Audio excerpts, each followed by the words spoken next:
We have a pretty long grad show, not as long as they've recently been. Recently, it's been incredibly long. Here today, we at 28. Honestly, the length really depends on how many people submitted games. By the way, we have a problem where we need some developers. We got a great developer, just can't do everything. So I have to click into these profiles to see if we have some games, as an example. Let's turn on this light. Okay, we're gonna start off at the bottom, and we got Blaze. This is their third graduation, bud, and they just joined us pretty recently, and they've been just crushing the whole time. However, they're in the wrong cohort. Blaze, you're in the wrong cohort, bud.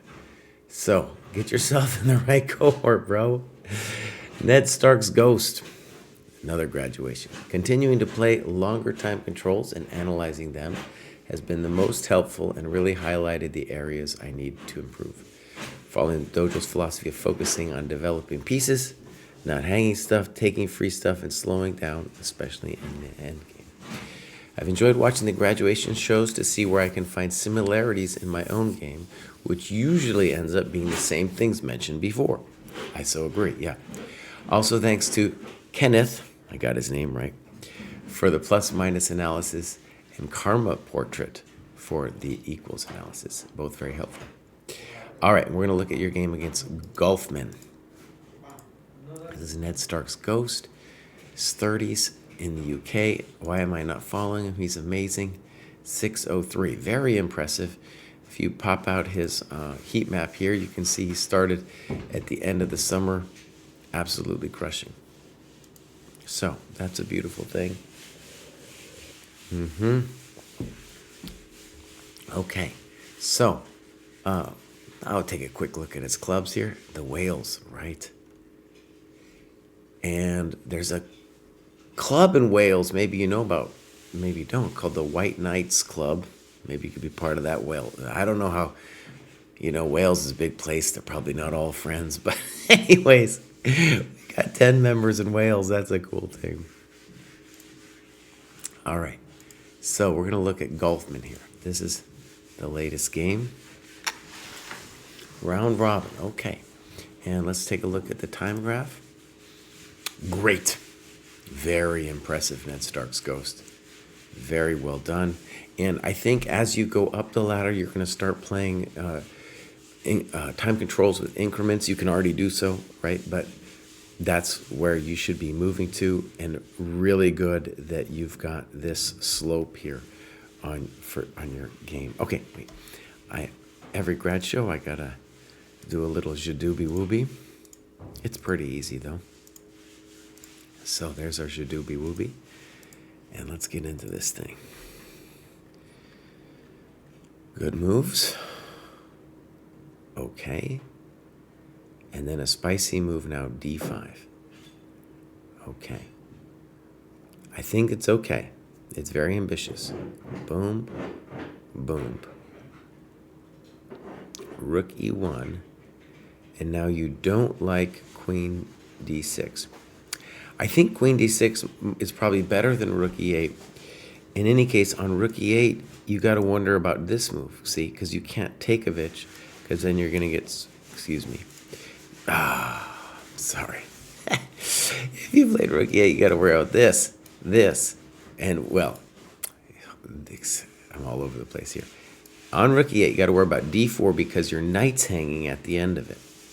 So from that perspective, queen d6 is right. Now the problem with queen d6, from my perspective, would be knight d2, because we're then looking at knight e4.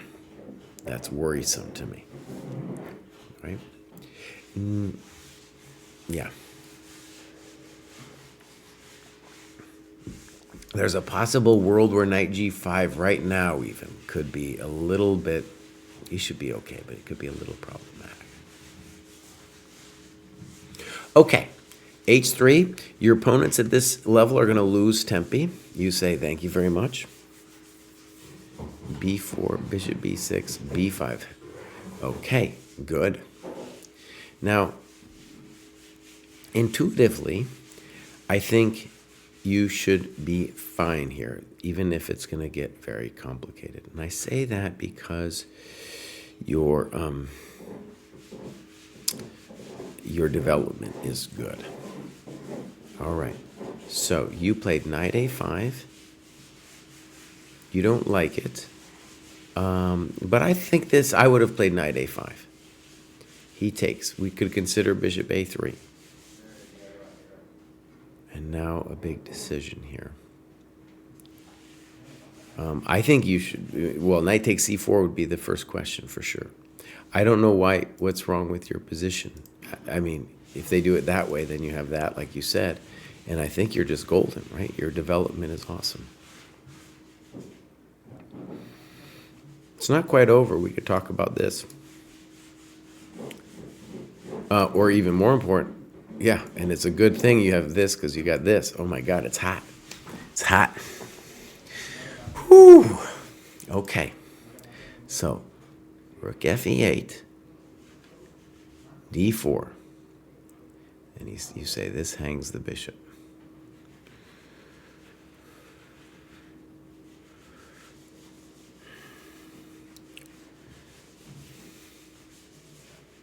And instead, you want him to play bishop f4. Whew. Bishop f4 would take balls of steel. No, he can't do that, because then you would just take this guy, and then you take this guy.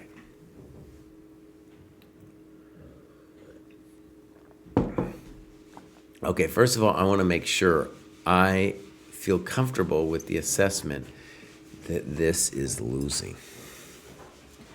So you say f6, and now your opponent blunders, but couldn't he have played bishop c4, queen d5, and then moved the knight somewhere? Let's put it here. You still have fine compensation for the pawn, but it's not like white's lost, right? Maybe I'm missing something.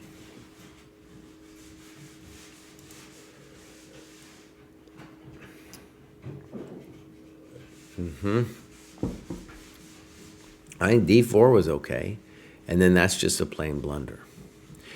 One of the things, I really like what you wrote about taking the free stuff, and then boom, it's not only free, but look at that knight. Now such a huge piece over there. Is your opponent's development awful? That's what we want to see. All right, now you get real fancy here with knight takes c3. Okay, let's make sure it works. You like it. Boom, boom, boom, boom, boom, boom, boom. Well, I'm going to say that's very impressive calculation. Yeah. So Ned Stark's Ghost, dude, if you're going to calculate that, you're crushing, bud. You are crushing. Okay. Dang. That's a spicy move.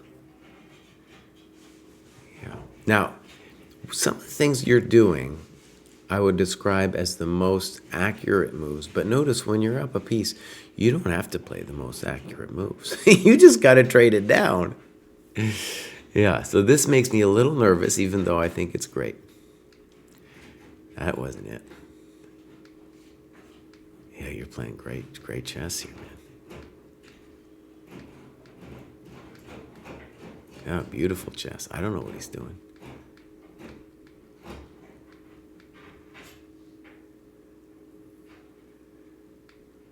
I don't know what he's doing.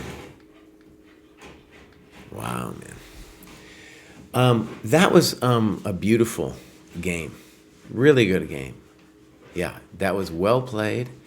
And something I want to stress is I felt like your calculation was much better than the level that you're doing at. I appreciate very much that you did it without the computer, because I could tell there's things in there that you were doing your own analysis. Fantastic. So that's what improvement looks like. That's what it looks like. Yeah. And like analyzing this position, it's tough. My guess is that white is fine here, and that there's problems with each variation. So like rook e8, d4 is a problem, and then queen d6, knight d2 is a problem, right? But I mean, great that you, even if I disagree, fine. It's just a beautiful piece of analysis that you did here. And one of the obvious things we want to say is on your path to 1,000 dojo, it's about 1250 ChessCom, right? There's going to be a lot of games like this where you don't hang anything and your opponent does. So you're on your way here, bud. I thought that was great. All right, we're going to mark that and continue here. Go back to this. And now we got the famous loot check. He says, reaching 950 rapid was a real challenge, and I fought for it for over a month. So I'm thrilled to have achieved it. Huge thanks to Luke for the great coaching sessions and to Blue Guitar Gambit for his support. Great. Luke is a young kid from the Netherlands. He's giving lessons on the dojo, so that's great. For Sensei's consideration, after finishing the main material from this cohort, I decided to work through the entire Learn Chess the Right Way series by Polgar. I've completed almost all of it and found the puzzles excellent for improving pattern recognition and tactical awareness. Volumes 1 through 4 are definitely suitable for the 6-7 cohort, while Volume 5 is a bit tougher, so it might be worth considering adding them to the material for this cohort. Great. I know we have... It gets mixed reviews amongst the dojos.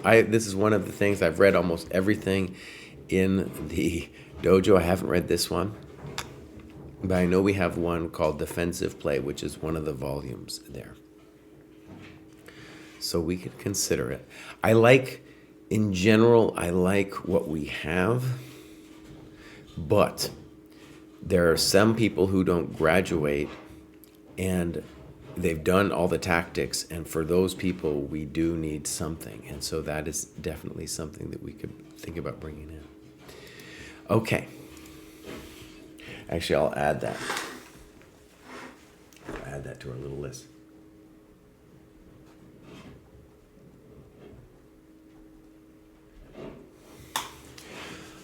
Okay, here we go. This is Luchik. Oh, man. Yeah, born 1990. Boom. Luchek is working, as you can see. Very nice, dude. Very nice. Very consistent. And gone up a lot. It seems like he's using both Lichess and ChessCom. And he's got a custom Polish rating system. He's done a lot of the work already. Oh, this is great. Okay, so is there a Polish glove? Yeah. But we need more. We got more than 9 members, right? Yeah, more than 9. And then we got some games. For Jesse Graduates show. All right. All right, first we got this beautiful line. Maybe we'll see what kind of info this is. So this looks like a OTB event. Looks like he occasionally took his opponent's time and then consistently did his. Maybe his opponent's time every 5 moves. His moves were done all the time. Now notice, that's a 30-minute time control. Okay, so hard, the rapid game, kind of hard to take down the time in an OTV, so this is good. All right, let's go game review, and we'll get into it.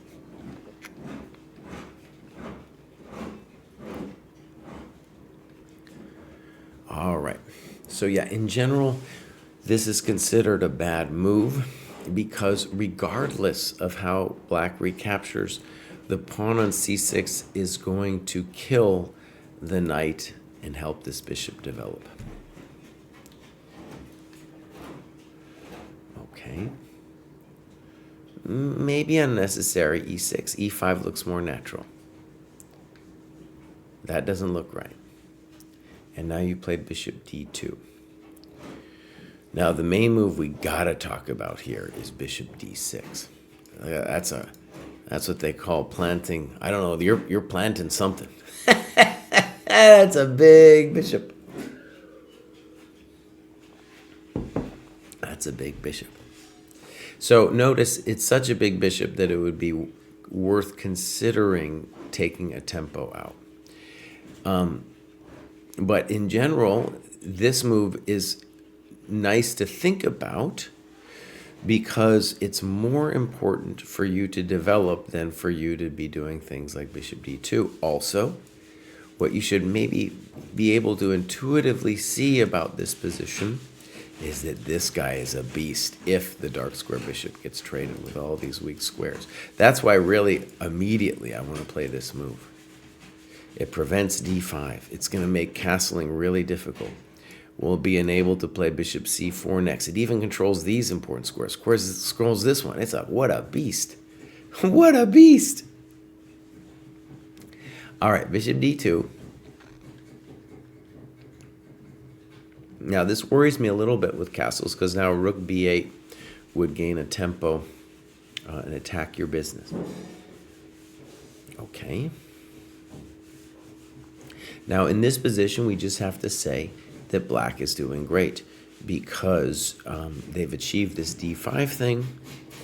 They've got the better center. They're about to play rook b8. Their king will be safer.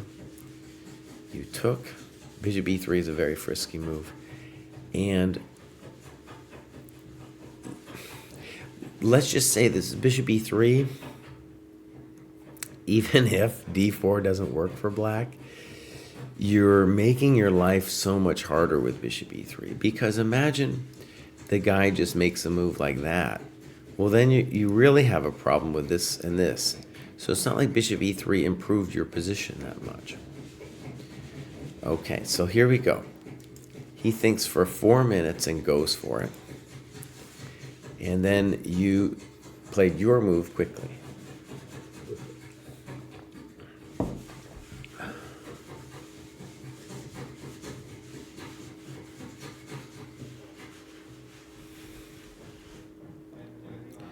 This analysis, maybe we need a little work done here. So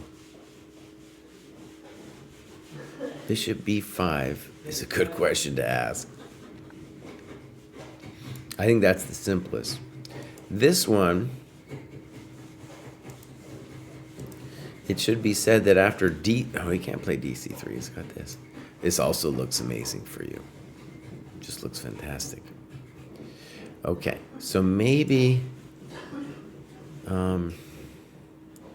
okay, so you missed this move. Check.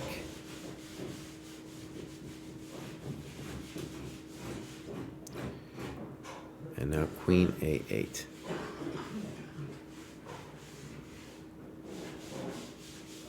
I got questions. I got a lot of questions. What, can the guy take c3 now? Can he do that? It kind of seems to me like he can. So I don't understand that. He goes here. And now you get whacked. And now you go here, and you're in a little trouble. Here, you're just in trouble. The bishops are so strong and stuff. I mean, trouble's a big word when you're up so much material, right? You talk about knight a4, you end up doing this, and then this is just a blunder, right? And then we're going to lose that guy too. The yard sale now. Now we're just losing everything.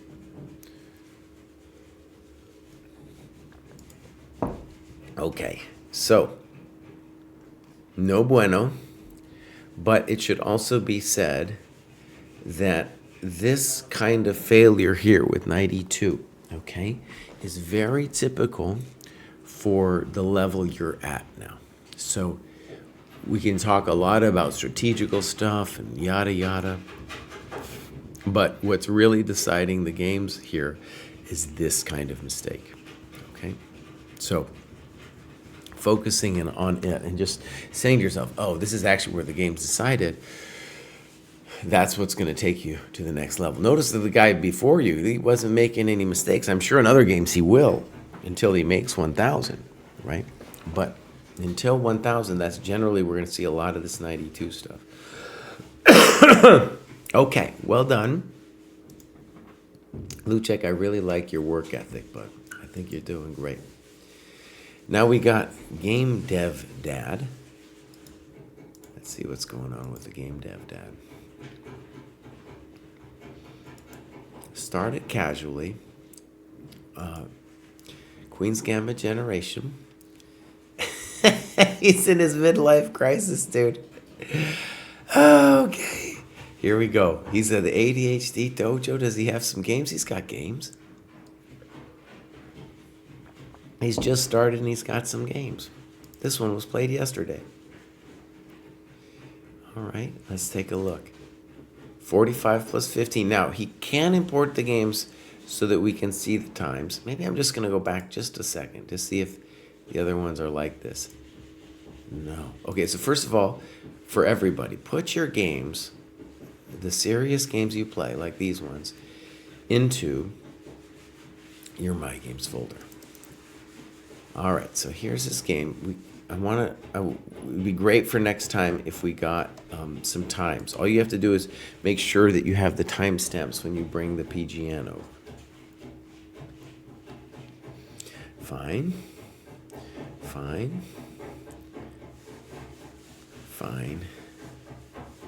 Okay. And then a poor move. So your opponent's played fine so far, and then this move, it's kind of interesting, but ultimately it loses a tempo, and it blocks in the dark square bishop. Now it is true that he's going to get this knight e5, so it'll be interesting. That's what I meant by interesting. Now maybe you should try knight b4 now to steal that good bishop. That's not a good move because that's moving a developed piece twice. Knight c3 makes more sense to me. Okay. That's poor. Why not queen e2, right? You guys are both obsessed. You're obsessed over the e4 square. Okay. Knight e4. What do I want you to do? I want you to castle, right? I don't want you to be doing a bunch of fancy things. All right, now that's a very fancy move. I don't know. So, knight g3, king f3. This is guaranteed the spot where we need some more annotations here.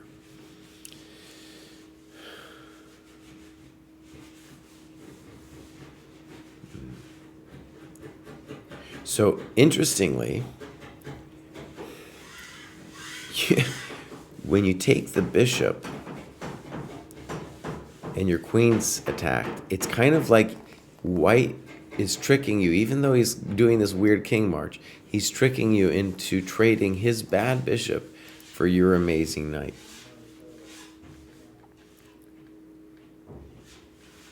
And that was a poor move. So king takes bishop, king takes knight for sure. Now you can play queen takes and you're up a pawn. Thank you very much. Probably not the bishop because of the coming trick, but king e7. Oh my god, king c7. That scares the bejesus out of me. That makes me real scared. Maybe king e7 is a little better. Oh no. Okay. This would definitely be a moment to look and see if there was a win here for white. Okay.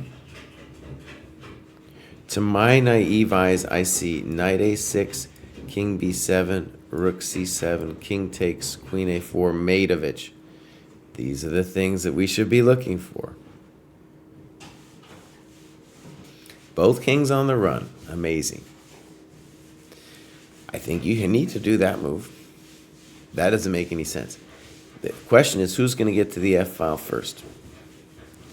Doesn't make any sense. There he comes, F file. Good. Queen b5. Scary, but I don't know what it's doing. Rook, rook. And now maybe rook c8, you play here. And you like queen c7, but I don't know. It's not the end of the world for him. Oh, and then we're going to lose. Oh, no. Now, I assume that you are lost here, but notice it's not yet it's not yet super simple for white to finish you off. So in your annotation, you should definitely consider king a7.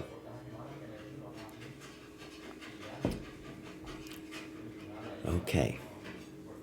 My takeaway here would be you want to spend more time in your both the games and the analysis looking at these tactical variations.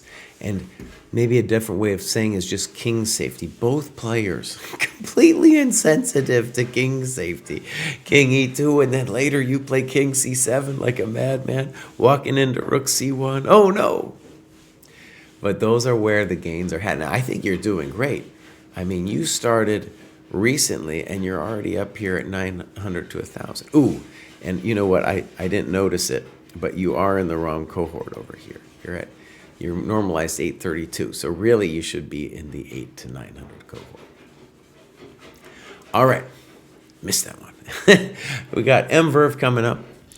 M-Verve says, I've been enjoying the program so far. It has been great to have a clear direction in my studies. Looking forward to the upcoming cohorts. All right, here we go. Chess Gone Mad says, drew with a GM and beat an IM in 23 moves this week. That's amazing, dude.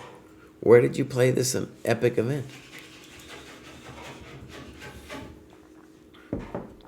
All right. So, friends who want to play with, bought a few Chessable courses, understand the essentials. Good. All right, 938. Great. Been doing some good work. Look at that. Ba-bam. Join the dojo, New Year's resolution style, and here he is. Doing great. Okay. Clubs. Nothing. Games. Loads. Remember, my game should be in here, not just kind of casually tossed to the side. Now, we could do both of these. I guess Wood JRX is a famous dojo word, but this one's more recent, so let's do this one. Team games, okay. Oh, this is a 30 plus 10. We don't have any business over here. No timestamps, that is.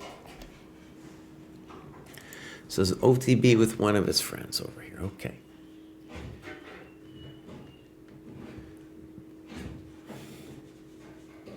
Good chess so far.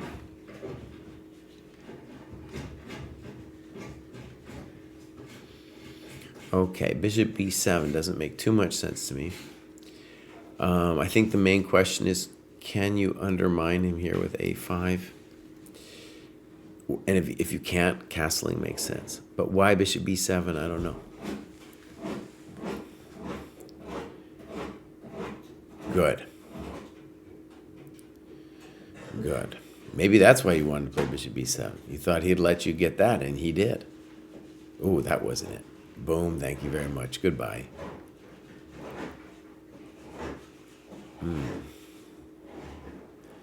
Now, here, let's just say EF3 is a little too fast. The safe move for you is just to play C6.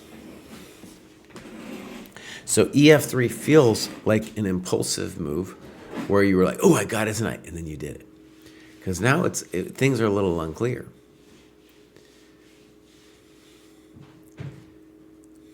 On King G2, I also don't know how you... Well, maybe I do know. No, I don't know how you don't lose a piece.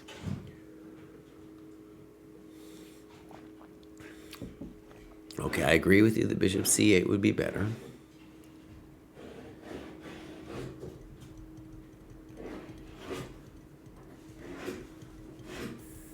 I'm just looking.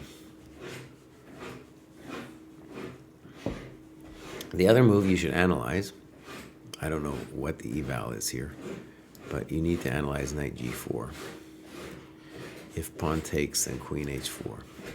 Critical variation might be knight g4, h3, queen h4, king g2. Yeah, it's a little bit spicy, isn't it? Okay, boom. Now we're hanging our stuff. Go ahead and move. Frisky. Oh, it's very frisky what he's doing. Queen f5. And you basically want to go to a square where his queen can't touch you. So h5 is more normal. And there you should, wait a second. We got to talk about that position. Now, I think that's our key trick, maybe, to be writing in our notes.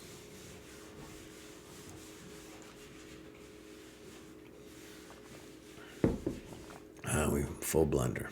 Okay, so interesting game, and what you're doing is you're blundering things, like you missed him playing c6, and you're missing this kind of thing over here. But otherwise, I can feel you have a general feeling of how to play chess, and that's a good thing. All right, that's the famous M Verve. Oh, but now we got somebody really famous. This is the options trader, dude. This guy's a very serious muchacho. He says, made it. Feel like I'm in a weird place, have been consistently winning, but still making lots of inaccuracies and obvious misses. Right, so at this level, 900, 1000, there's lots of inaccuracies and obvious misses, and you can still be making very good progress. So here he is, the famous options trader. I want to talk to him about options trading. He's going straight up, and look at that. Maybe got a little lax in his logging of things. Maybe, is this the person who wanted me? Oh, yeah. Somebody was like, you got to change it to dojo points and look and see how it looks then. Okay, so this looks all great. Yeah. Clubs. Chicago. He's an old dude. Okay, here we go. And that's an older game, but we got a recent game here. My friends, bring in the times. You can do it. So, let's go game review. Weird.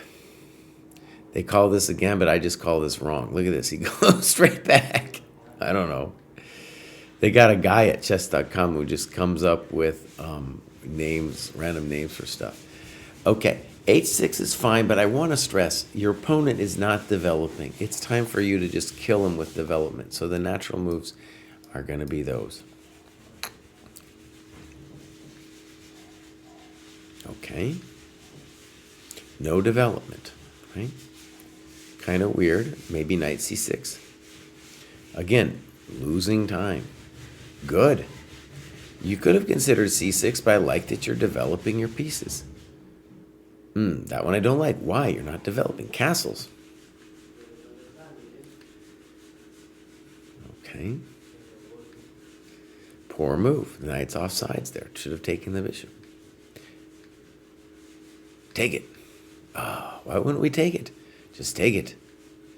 Take it. Okay. Okay. Now we take it. Just take the pawn, buddy. Okay. So when you're up this much time, you're going to have some kind of trick. And so the obvious one is pop, pop, pop, pop, pop. Right? Okay.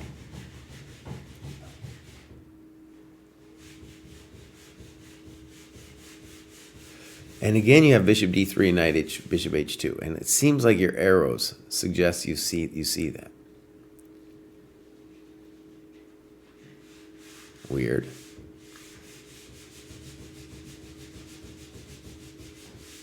And we're doing weird things that I don't understand.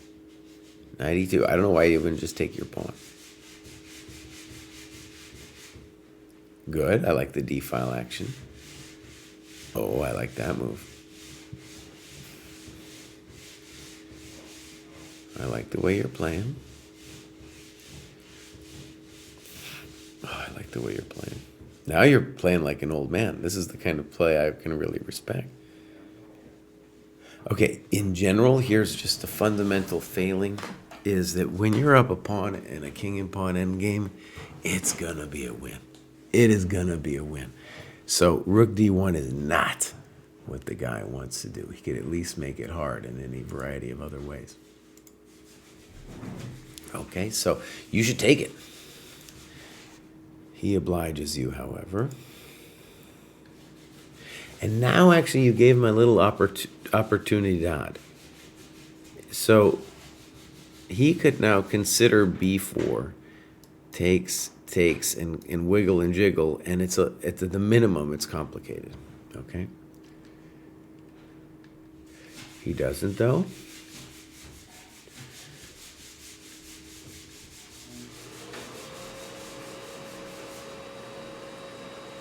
And now you've worked yourself into a draw, right? Is this how it goes? We're just going to make a draw out of here?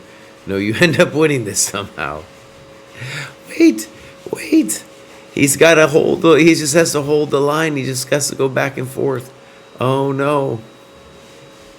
Oh, I see. He thought he was going to win on time or something. Again, it would be great to see the times here.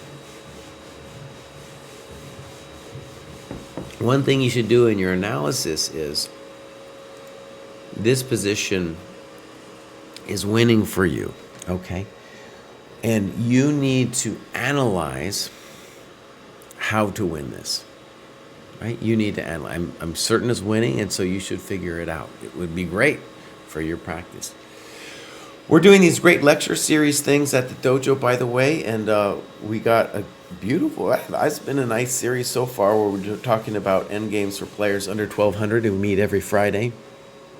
You can take that in addition to the other classes here, and the other classes being the live classes.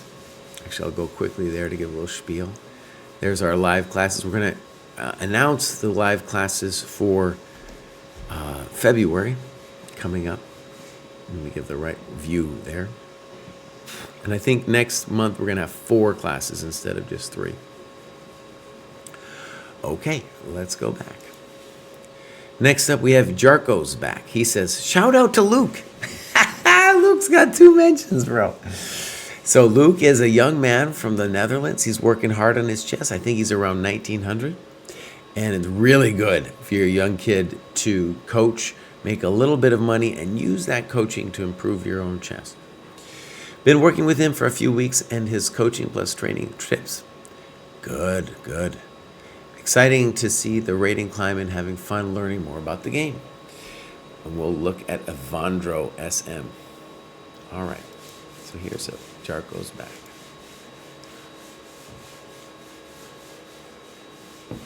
Very good heat map, especially beginning here in January. All right, so he's made the 900. Chess steps, okay. And now we're going to look for Jarko's back. There he is. So we got a time graph. We do. And this is very typical of a dojo game, or how I would like to perceive a dojo game, is that we're playing some rando online, and they can't think. They can't think. Now, notice Black got themselves into heavy time pressure. And really, at this rating where Jarko's is, he's already supposed to be playing, according to the dojo rules, a time control that's longer. I believe 30-30 is the minimum that we want him to play.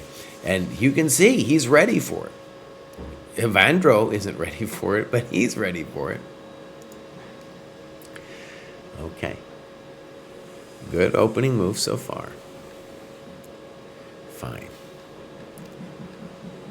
Fine. Now you're doing great. You're doing great. All right. Very grandmasterly position, honestly. And this is I think we want to talk about it, but I fundamentally like this decision. I don't like Black taking on c6, or White taking on c6. And now f5. Yeah, incorrectamundo. Now, one of the things I want to compliment you on here is f5 is a strategic mistake, not a tactical one, right? And really, at this stage in your career, it's beautiful that you're already starting to think about it. Once you get past 1,000 dojo, that's really going to be the time to start doing strategic chess. And it's great that you just recognized it here. Let's just talk basics. If you just looked at it, what would be the move you'd want to play? Oh, for sure, c5. Gives your bishop this square, gives your knight this square. You talk about b5, but that's, you don't even want you to think about that because you're opening up that rook. But just simple c5, and you've got complete control of the game. All right. White should think about that decision, honestly.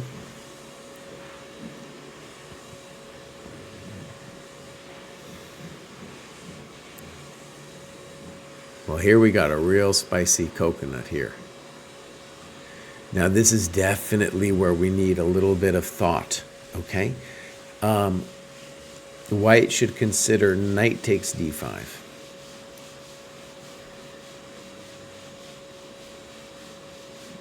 And I think you might, it's a very spicy position. Boom, that's a nice, but look, that's a cool looking check, but wasn't knight d5 even stronger? With the I Chihuahua in our power? Right?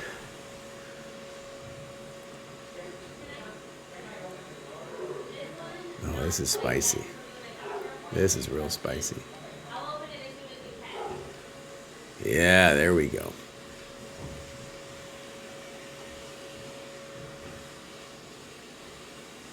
What a mess. Okay, it's a blitz game, and then you ended up losing. I understand. My friends, I got to take a quick break. First, we got a question. If you join the Game Analysis Dojo, will your OTB be analyzed by the instructors or randomly when time's allowed? We have a list. So generally the groups are like 4 to 8 people, and it's when you join the group, you start at the bottom, you get a sense of how it works, and then you go up, and then people revolve through. And so it's not just about your own games, it's about seeing the games of others as well. As a previous person said about watching the grad show, is a lot of times you see your own mistakes in those of others, and that's definitely much more true. It's always true, but especially true in the grad show. All right, I got to take a quick break. I'll be back. All right, my friends, we are back to this madness over here. I'm a little under the weather.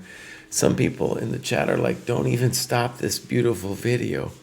I promise I'll play it again. I promise it again. I'll play it again, but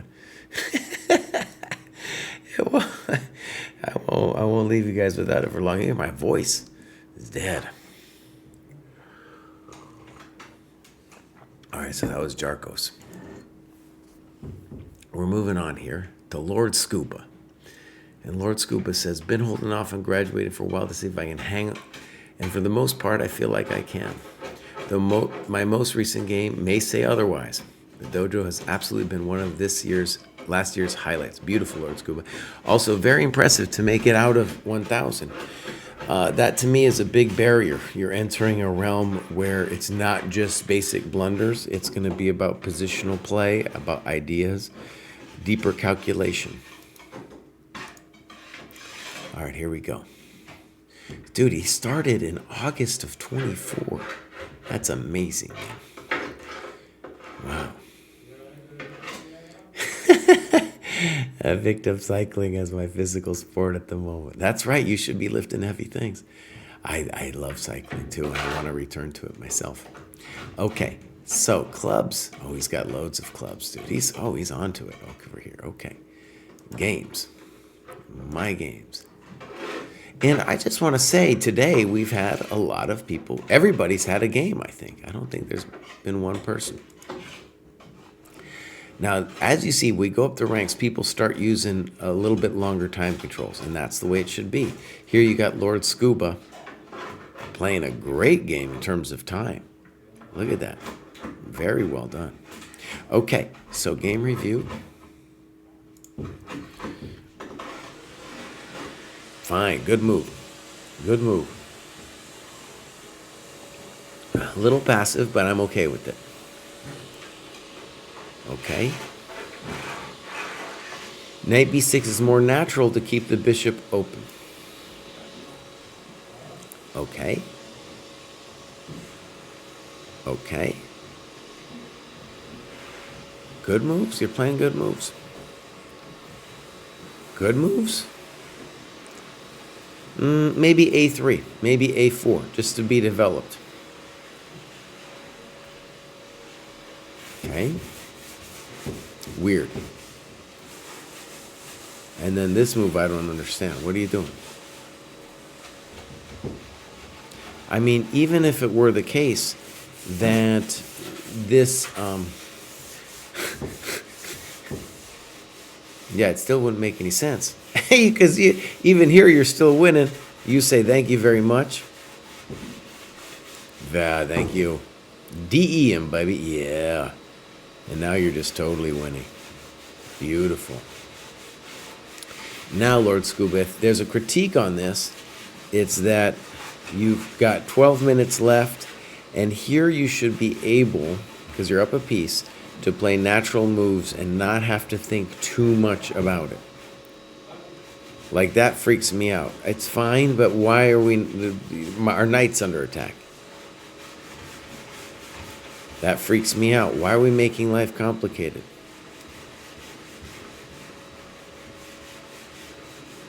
Oh my God, our life is just getting so much more complicated here. I don't like the complications. Just take it. You want to trade. You want to trade, bud. You don't want to make it hard. So, but here's an example of how the milk goes bad, because it's already bad here. This isn't the blunder here. You're talking about rook c4.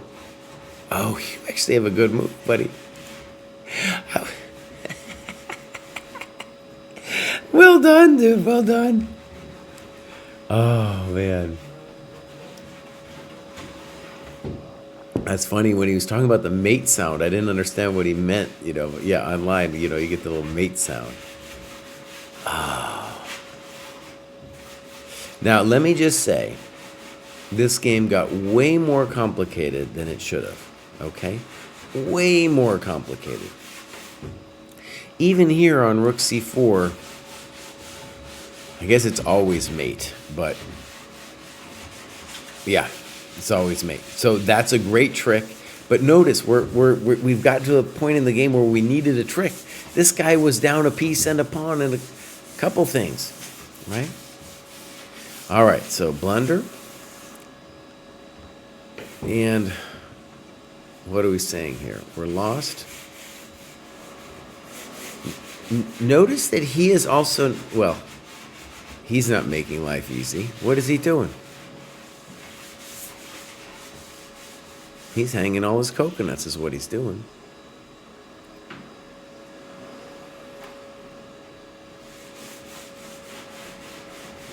Okay, so a winning endgame. We're going to see what your technique is like here. King f6, check to the miserable king. Very nice.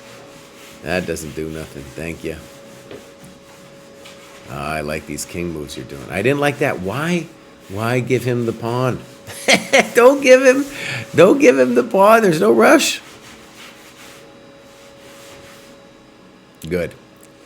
All right, so a little sloppy, but some good moves in there. Definitely some good moves. And remember, at this stage in your career, maybe my stage too, you are up a piece. You do not make anything complicated. You trade those guys off. You don't need to be fancy, right? No need to be fancy. All right. Next up, we got blunders queens. Let's get this one going over here.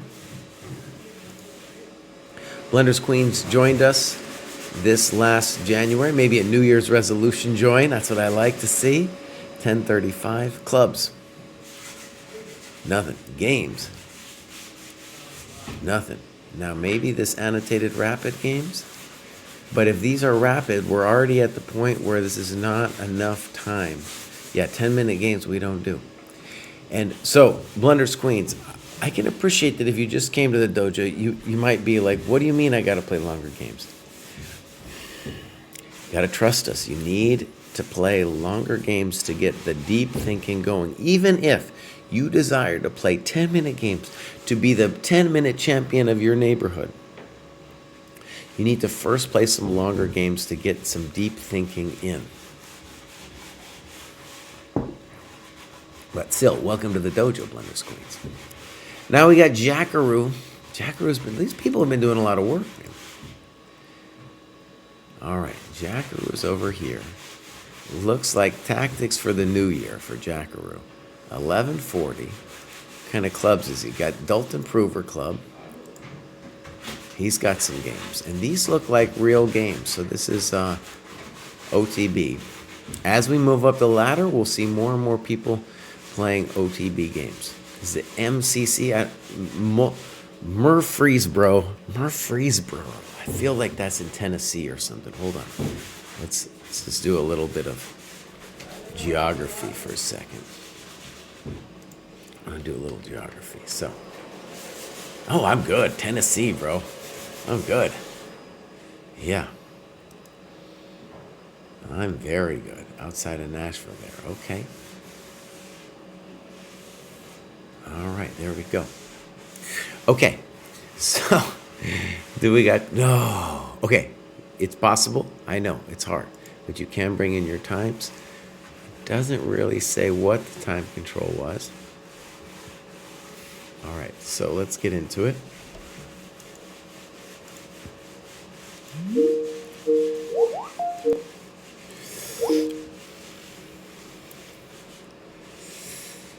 Okay, a little weird. Fine.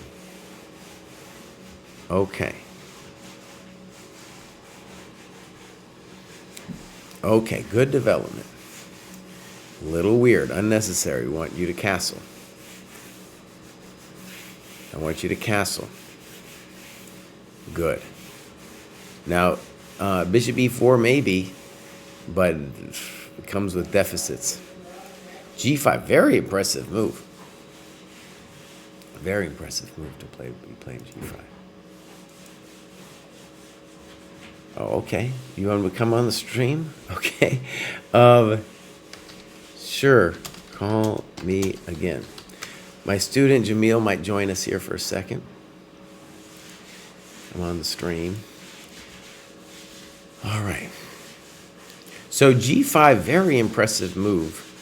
By the way, one of the things I don't want to see is this kind of language, because I know that that is not you. I know that that is Lee Chess doing that for you.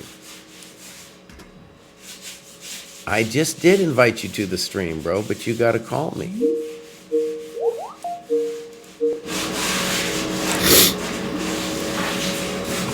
All right. Jamil, can you hear me, bud? Yeah. Hey, everybody. Good. Check out this move that he just played, man. You want to share your screen? I kind of don't, because I'm worried it's going to break, but I'll share it one time. If it breaks, though, I'm not going to do it. All right, there it is. So, you know, typical thing where white lost some tempi, and then castles. I kind of want white to castle at this level, but it ends up getting met with this bad boy. Look at this. Bam! Oh, no! That's a hell of a move. Yeah, that's painful. Look at that, he's coming. But now I think it's actually black who's the annotator. So I'm going to flip this. And now it's just a pure blunder, DE4. What's this guy's rating? Like 1100. So now we're totally winning. G4, great move. Is this guy Jim or Joe? I think it's Joe, because the way he's just writing about it. Okay, he's 768. Now, if I was playing black, I would just move the rook. One of these squares. I don't even care which. You're up a piece. There's no reason to be fancy about it at this point. Fancy is for when, you know, we want to think. Well, we only want to think when we're not entirely winning. Good move. Queen h3. And now, see, this is, by the way, new dojoer. So it's not even a copy paste. What happens is if you are on Lee Chess and you don't change the settings, it'll automatically analyze the game for you like a beast. And for us at the dojo, it's totally fine to analyze with the engine afterwards, but we really need your own mind on it first. Good. I don't know about a5. You could have taken on a3. Okay, I like that. I like that. I like that. I like that. Good move. Okay. Now C4 him, baby. Give him the old C4. Ba-bam! Ba-bam! All right.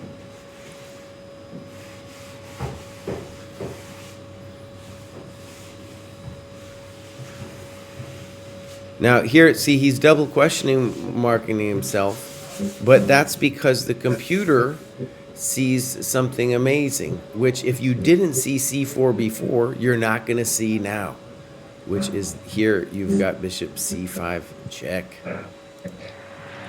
In fact, the key variation, the human variation is this one and this one.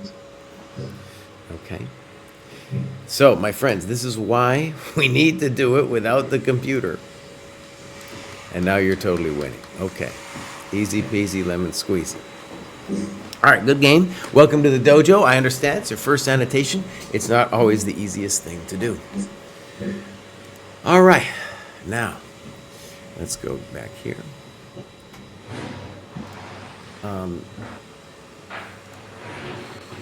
So, next up, we have, oh gosh, I think that was Jikaru, and I think we have Quentin here. Finally promoted to the next goer. Turns out chess improves when you actually calculate puzzles to the end, check whether deflection targets are protected, and analyze games by looking at all the business. Not just some pure vibes. You hear that, Jamil? No pure vibes, buddy. Jamil loves to go on pure vibes alone. That's his favorite. I don't know what you're talking about. You know exactly what we're talking about. Okay, good.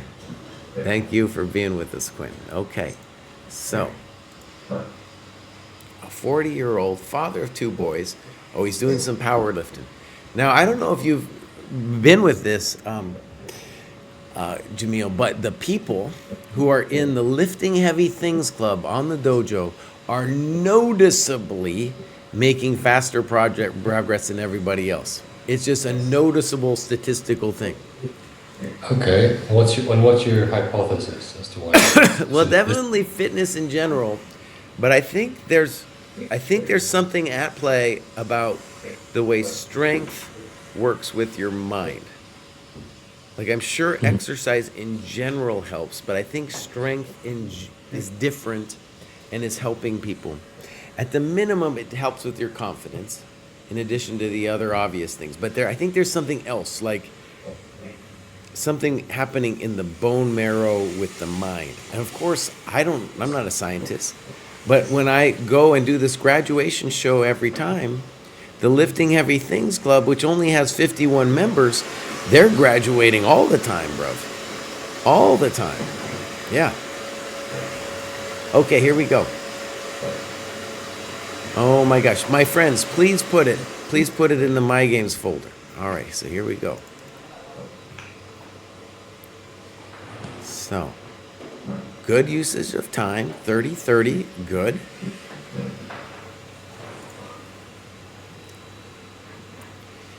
C4, maybe a little weird, but we're not going to say nothing. Fine. Okay. Good. Okay, now you're in a very interesting position. All right. E3. And now B4 is a very important move. Basically, if you can achieve B4, B5, you're really in a massive position. And I realize that might take some experience to understand how powerful it is. Black, your opponent doesn't understand it though, and now plays bishop B7. Correctamundo is A6 followed by rook C8, just so that B4, B5 isn't achievable. H3, of course I want B4. I still want B4, baby. All right. And now B6, complete meltdown. And you write about A6. Very good. Very good. Good move. Look at that. Look at these bishops. And I think it's already gone now with bishop B7. Good move. A good move. You could play bishop C6 too. Yeah. I don't know. Good. Fine. Fine. This guy's melting like butter now.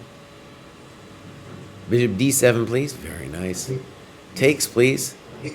Takes, please. Ah, that's easy chess. That was a good game.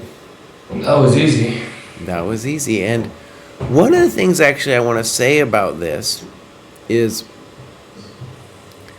let me give you my spiel, Jamil, is that from like, when we get to 1,000 dojos, so that's like about 1250 ChessCom, that's the level where you don't always win games anymore by people hanging stuff. And the big thing people do hang is time. They give away tempo. And then there's also the beginnings of positional play. Like, you can always do positional play under 1,000. It's just you're not going to have the ability to win the game because your opponent, you're not going to win the game by positional means because your opponent's going to blunder something. Yeah. So here, though, this is a good example of a positional mistake. And it's rip torn now. I don't think it's defensible at all. Sure, black could have put up more resistance, but it's just over. So it wasn't somebody hanging something per se, but it was all about this weakness. So, Chess Gone Mad doubts it. Well, I'm just saying, Chess Gone Mad, I don't have a full theory yet. I'm just telling you that I do this graduation show all the time, and it's the people who are lifting heavy who are making the fastest progress. And if we, there's other clubs out there. All right, here we go. So this is Seventh Stitch. This guy's been around for a while. I don't think I've seen him for a while. Here he says, people at Dojo. I crossed the threshold of graduating a few months back, but I wanted to finish some material by getting close to 1,400 before hitting that grad button. Still sticking to the same chess work routine every day. The only difference this time around is that I did a lot more work on tactics and certain mating puzzles, and I'm going to commit to it even more as I progress. Certain tactical themes aren't sticking with me, even though I have learned them. It is getting better, but I need to put in more work to see the tactics better and faster, especially pins and deflections. Okay, let's go check out. I believe Seventh, he's been with us for a while. Yeah, and look at this man. Look at this. He's not playing around, but he's not playing. He's doing a lot of non-dojo. I'm not sure what it is. He's 34 years old from Ireland. Okay. 1156. Definitely ready to graduate. He's Irish Chess Club. Oh, here we're gonna get some real games here, bud. Yeah. You ever been to Ireland, Jesse? No, have you? No, my wife's half Irish. Oh, okay. But I haven't been yet. I heard the Guinness is meant to be great there. All right, here we go. So, good time graph, by the way. I'm going to put in this in the game review.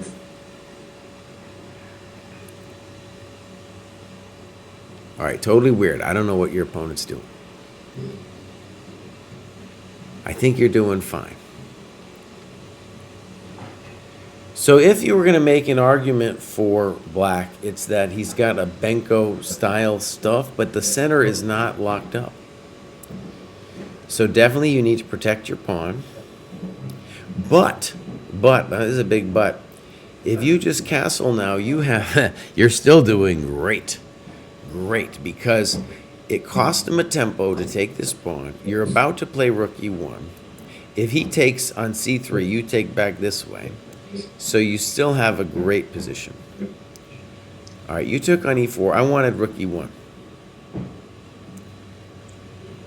Okay. So, a3. We don't like it. Loss of time. You talk about d4. Sure, you should play d4. So this is going to give black the time he needs to castle. Is he thinking about castling? No, he's not. By the way, if we were going to move a pawn, I think we should move this guy here to stabilize our bishop over there. Good move. Okay, a little sad. Now it's getting spicy. C4. Notice your opponent does not appreciate development. Okay, just does not care. And you don't either. What are you doing, Rook B1? Play something like Queen C2 to threaten the pawn.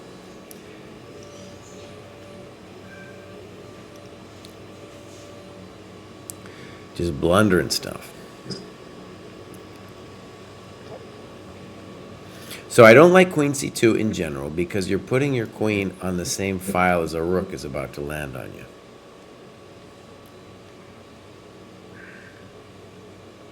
A little weird. Let's play Bishop C4, please. All right, Bishop F3 is fine.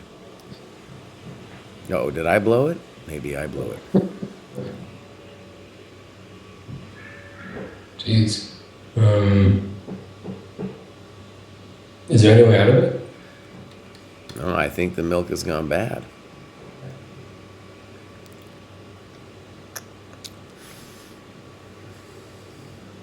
No, I still don't like the move.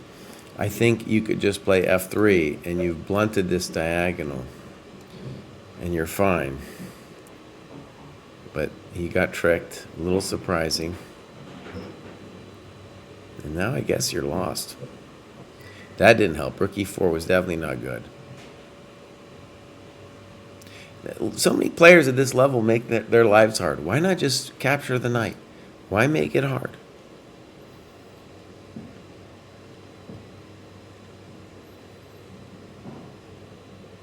Everybody's getting fancy. That's all I'm seeing here.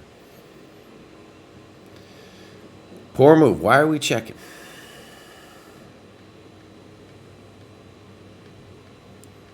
Snip. Snip. All right. He resigns. He lost on time. All right. So what was that about? Even though you're above 1,000, it was a blunder which got the best of you. And, you know, it's not a hard when I make this thing about 1,000 Dojo, 1250 ChessCom being a level where, you know, blunders don't happen. Of course they still do. Of course they still do. Okay. Well done, though. And now we got Mr. Pregla. Let's go over here. So he says, as mentioned in my bio, I love that the training plan is targeted for each level. Other training sites I looked at had more of a one-size-fits-all methodology. I also enjoy being able to jump on channels in Discord and just listen to better players analyze positions. This is educational as well as I hear their thought process in different positions. All right, we're going to look at your game against Guego. Great. He's Joe. He's got a USCF of 1541, but that was 15 years ago. Okay. Okay, cool. So we're going to give him a follow. And Guego. Here's our guy. And we got this. Oh, so I think this is one of these 3-day games. I'm not a huge fan of 3-day games, but that's what I think 72 hours every move means. You get 3 days for every move. All right. That's a long note that I don't understand. You can see nose, nose, all is in there, but I don't understand why it's such a long note. Okay. Check to the miserable king. A6.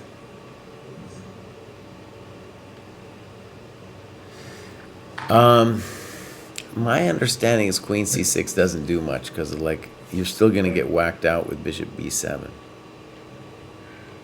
after Rook B8. All right, C takes D4 seems more natural. Maybe you can do this Rook C8 move. It looks real bad though if he gets to go touch us like that. Jesus. But maybe it isn't. Maybe just Queen B6 like you played. So it scares me, but maybe it's not so bad. And what did you consider first? So first of all, one of the reasons to go through this kind of quickly is these correspondence players, they all use, it's a weird thing, you know, they're allowed to look at the opening databases, which I don't like it. I really don't like it. So, yeah, I don't even want to talk about it too much. But then if they're out of their book and then they do this, what are we talking about? I don't understand this. All right, C takes D4 is fancy. Knight D5. Also, I don't know if there's anything wrong with like Queen B6 or something. That seems to help you. At least it clarifies the position for you.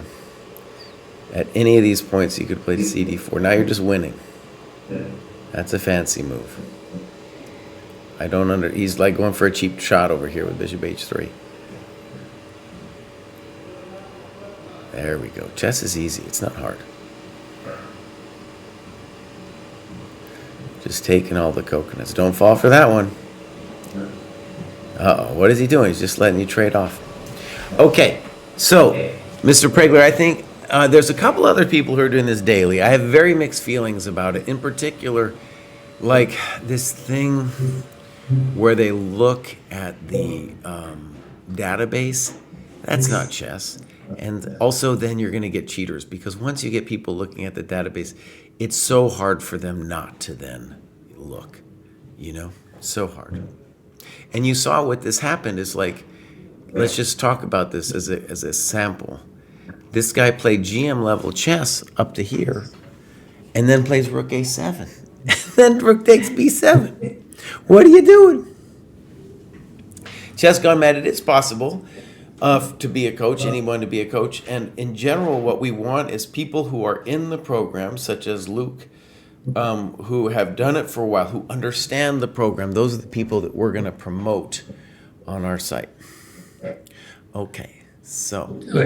Anyone can be a coach. Essentially, but they have to, have done the program. So it's not anyone. And they have to, they're not going to promote them if they're in somehow bad standing. Is there a minimum rating to be a coach? We haven't set that, no. Like the poet is a coach, and he's about your rating. And I think Luke the Dutch kid, is about maybe a little higher than you are. Mm-hmm. I don't know if we have other people lower than that, but I'm not really against having people lower than that either. Okay, here we have the famous Holger. He's been with us a couple times. So, happened sooner than expected. Consistent work. There it is, my friend. This is going to be inspirational for Jamil then, because that guy, dude, he's been lax. Oh, lax, dude. Countries, buddy. Cut me some slack. Here's Holger over here. All right, so aus Deutschland, mid-50s, like myself. He's an older dude. He's working on it. Really impressive. Very impressive. Okay. Good. All right. Games. Here we go. Here's Holgit.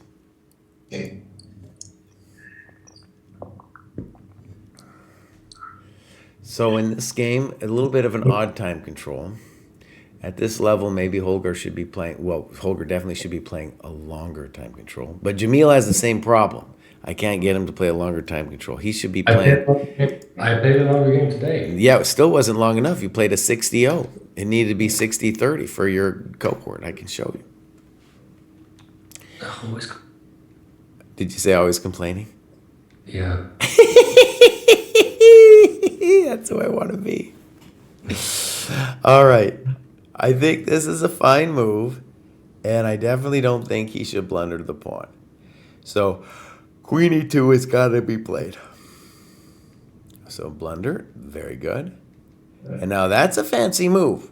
That's a fancy move. I think you're going to get away with it, because now he trades pieces. Good. And now you play knight d5. Very simple and strong. So, very nice play. Good. Okay. Bishop d6 looks a little bit sus. You're right. You're right. Bishop e7 would have made a lot more sense. Yeah. And then here in this position, Knight takes d6 really clarifies a lot of the uncertainties in black's position, like this queen. So rook c1 would have been a little bit more annoying to face.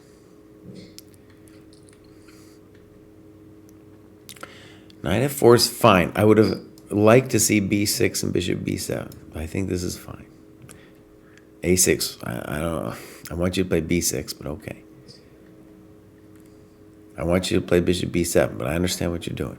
Passive move. Poor move. Thank you. Check to the miserable king. Knight c3. Very nice. Very nice. Very sweet. Very sweet. Now, he has, miraculously, he's got this move here. Yeah. Okay. Yeah. Yeah. But notice now, white is also pinned now. I'm pretty certain the safer move would have been queen takes b4 for white. Now, Jamil, let's do black to move and win in this position. Black to move and win. Thank you, Net Starts Goes. Sorry? Rook a8. Yeah, rook a8. Let's say queen b2. Queen takes rook. Right. So rook a8, queen b2, queen b4, queen takes, rook a8. Wait. Hold up, Jesse. That might not work. No, go back. Rook a8. Does he not have knight e1? Oh, we got to be careful. We do got to be careful, bro. Okay. Okay. We got to be a little careful. Good. Let's actually show that. Jamil caught a good one there. That would have been a blunder. That would have been an Unk GM blunder right there. Yeah. Or actually, I think we can go ahead and say that was an Unk GM blunder. Right there.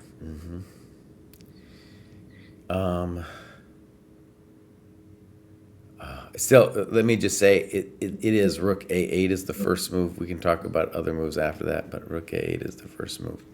All right, boom, boom, boom. Okay. I still want rook a8. Okay. I don't understand h5. I don't understand f6. I don't understand queen d5. He did achieve this, though, so you can't give him too much. Oh, he blundered that. People are blundering things. Queen g5 seems, I don't know, it's a bad life here. Yeah, we needed to talk about this. We needed to talk. I don't know what happened here, man. This is a bit painful to watch. But there it is, rook g6, and now he's finally done. Okay, Hoget, so the end game, what we would have wanted is not so much better play, actually. Me and Jamil can snicker all we want, but the most important thing we want, actually, is more analysis at this phase of the game. In general, when the phases of the game where you don't look in your own analysis, that was also the phase of the game you were checked out yourself. Okay, and I should have done the two-pane thing, but I didn't. Here we go. We're going back. This is the tired runner who just continues to continue. So here we go. He says consistent work is paying off. 12-16. He's just flying up there, man. This is the young man's club. Cardio enjoyers. I think that's got to be, well, you know, I want people actually to start joining this club. Now I've been talking smack about the strength club. I do think you could make a strong argument that if you had people who were committed to doing some kind of cardio, like Tired Runner, that they're also going to make progress. So I think that's what Tired Runner's doing. I think this is a hidden jab. It's a not so hidden jab against the Lifts Heavy Things group. It's a not so hidden jab from Tired Runner here. Okay, I love it, Tired Runner. Great. So we got one here. We got a time graph. Oh, so here we go. This is a lot of times when Jamil played online, it would look like this. Just some chump not thinking at all. And what we really are hoping for is that when we get to move 28, that our Tired Runner is actually not checking out. Maybe he got a winning position because here he's moving too fast himself. All right, let's get into it. Good moves. A little funky. I think this is correct. Poor. Good. F5, interesting. Interesting. D6, H4, poor, not developing. Knight E7, I think that's good. B4, not it.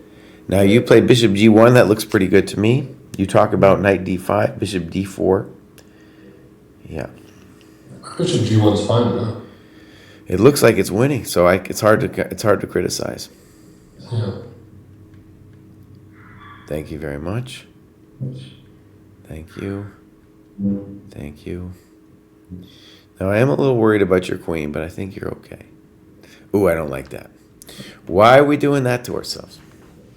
Just Bishop D7 probably? Yeah. Long puzzle.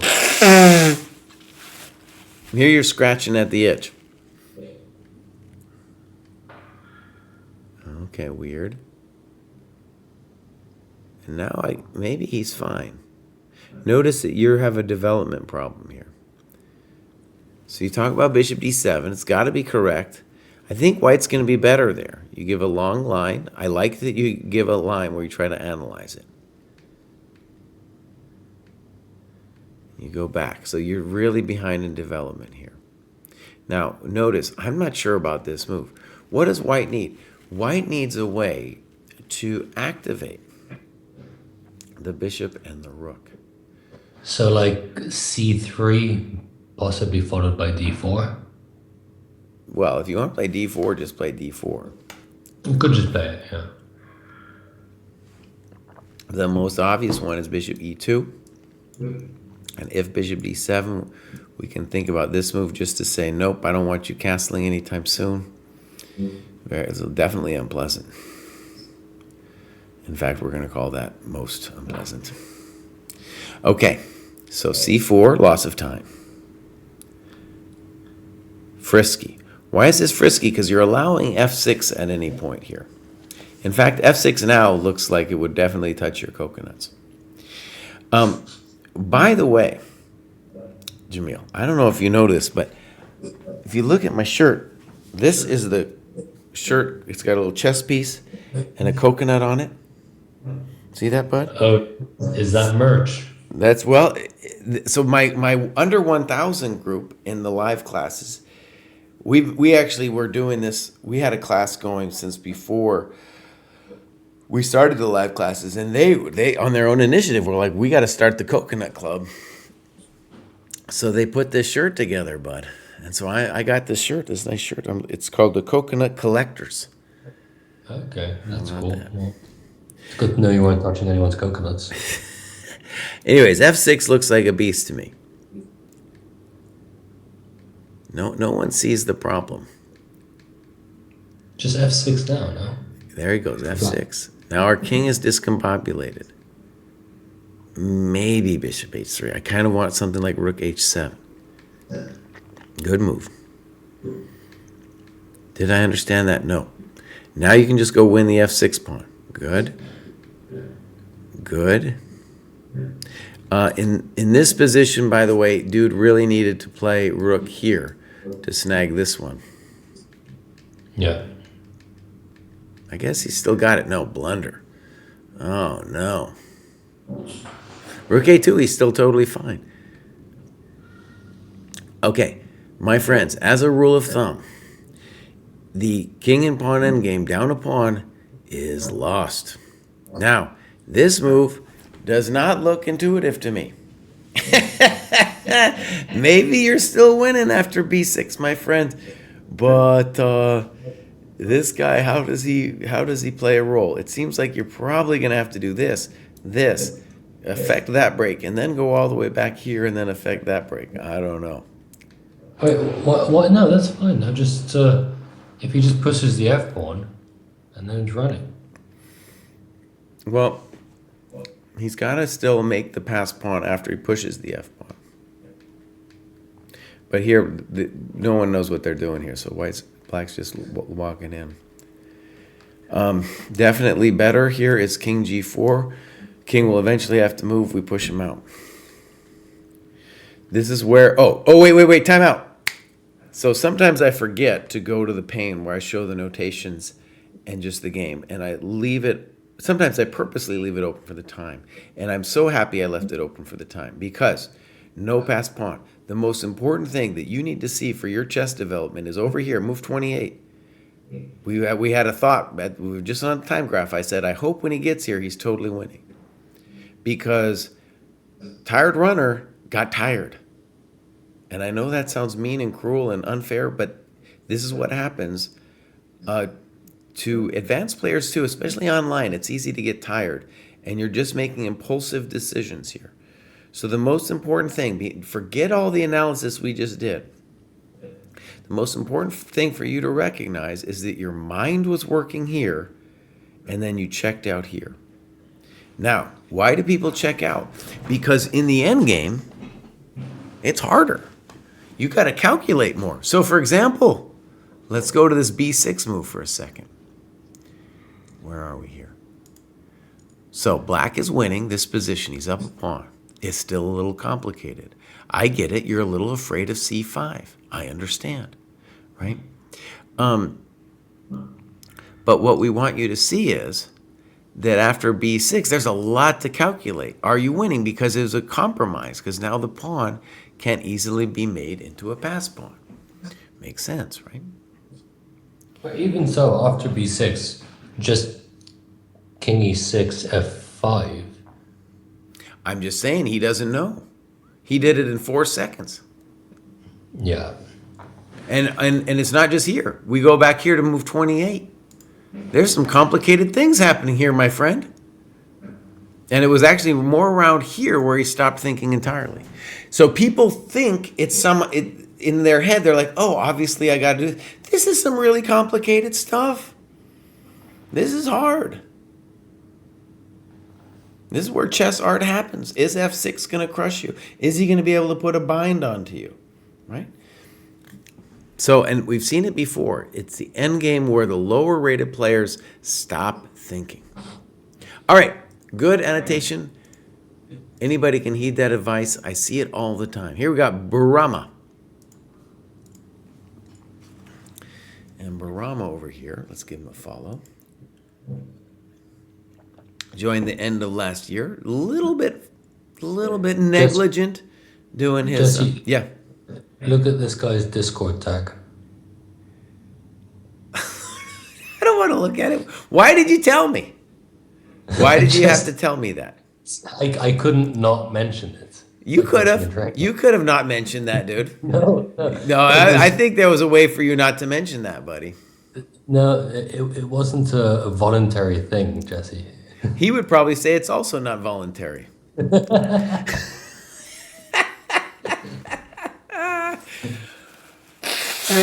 All right, Burama. What a name. Yeah. So we need some games from you. I understand you just joined the dojo, but hopefully we'll see that from you soon. Looks like you're doing great, though.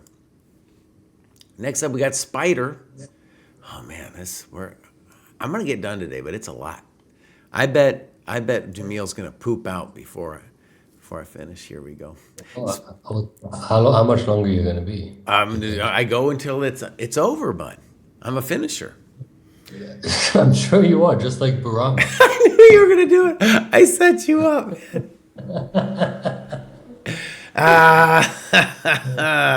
Well, it's 10 p.m. for me, so I might have another 20 minutes and then I'm out. Then you go do a Burama. All right, here we go. This is Spider. I was under the impression that Chess Dojo would tell me when to start allocating some of my studying time to play on Chess.com. When I realized they don't. I graduated twice in 2 weeks' time. Dang. You're doing well, Spider. 12:07. The man is working. He's the poser Spider. Let's see. Any clubs? No clubs. Tell us something about yourself, Spider. All right, so it looks like we got his game again with Ahmad against Jimmy. And we got a time graph that's pretty bizarre. Okay, so short game. That's why it's bizarre. It's not actually bizarre. It's just a short game. Oh, I reviewed this. I reviewed this last week because he's graduating so fast. Let's see. I think there's also this one, but that's a little older. Okay, so Spider, you're doing great, bud. You're doing great. Next up, we got Colin Vernon. Colin is pretty new here. Clubs. Okay, we got a beautiful UK dojo. No games yet. He's got all these files set up, but I don't see any games yet. Again, all your games, it's fine to make extra files, but all of your serious games should be in My Games. Colin, welcome to the dojo. Hopefully we'll see a game from you soon. All right, next up we got Ryan. And he's got a game for me to review. We'll copy paste it because I'm the Unk GM. That's a long thing for me to copy paste, but all right, here we go. All right.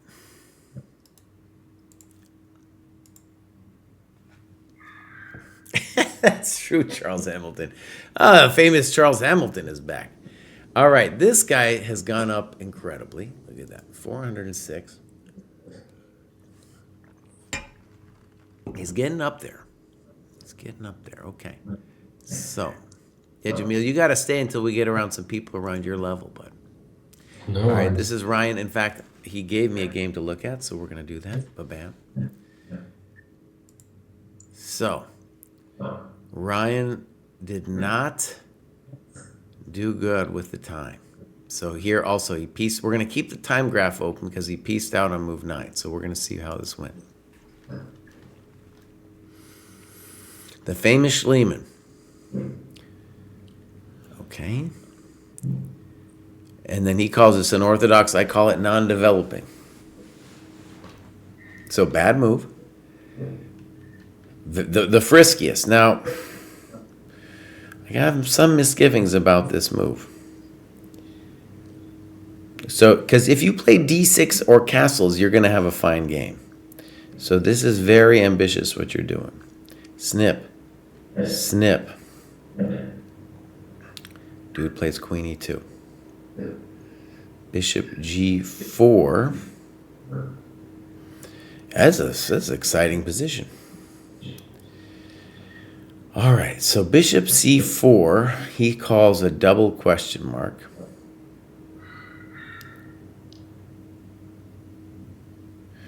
And the overwhelming problem is this knight e5 thing. Now, I just want to say I'm not 100% understanding. So he says queen f5 is the best move. Now, how about white just castles like a normal person, though? That's got to be the question. Right? That's got to be the question. Now, I guess, knight d4, there's queen e5. It's complicated. It's complicated. All right, here we go. What's that, bud? Long castles there. No? Maybe, yeah.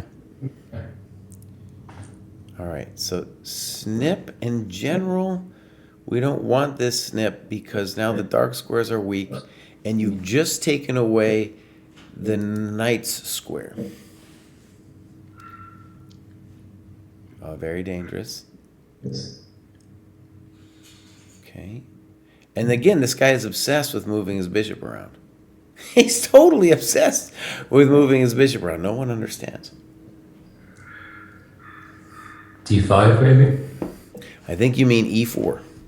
Yeah, my bad. E4. So this is a good example of him holding himself back because as he writes, there's this nasty little bishop f5 check. Now, let's try to go a little deeper, though. Could we have played queen e6?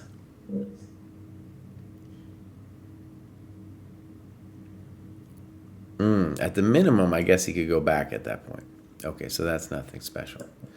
So, good move, rook h8. Another tempo loss. I like it. I wanted bishop g6, but okay, you're doing this. You're obsessed with the f3 stuff. So bishop g is setting up a trap because bishop g5 is met by bishop f3. Bold. Queen f3 would have been a little more circumspect.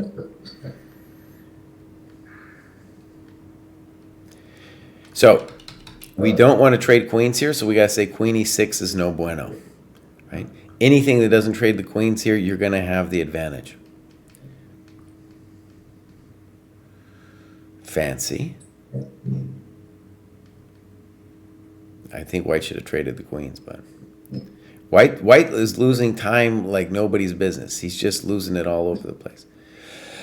All right, knight d6, good move.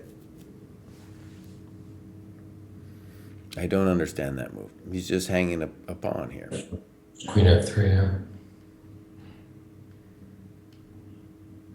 Check to the miserable king. Nice move. Knight saves the day. Very good.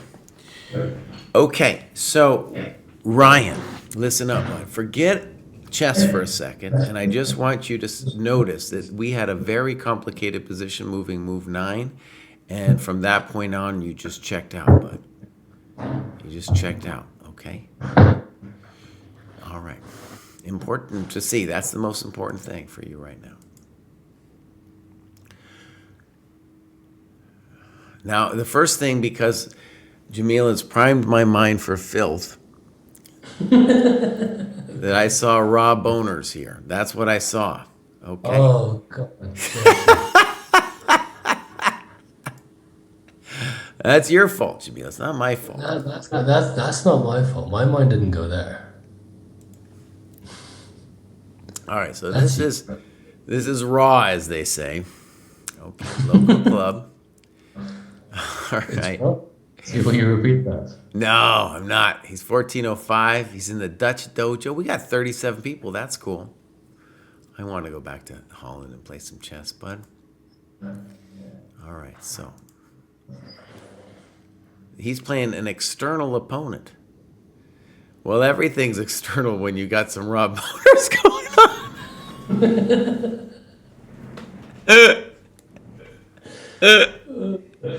What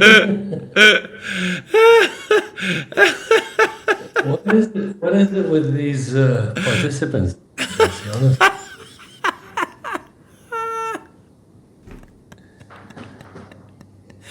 Oh, he's an external opponent. Okay, Kraai, hold it together, buddy. Okay, so it looks like this is an OTB game of some kind. The Zuckertor winning game. Okay. We do want some times here, of course. All right, so let's get into it. I'll go this one. So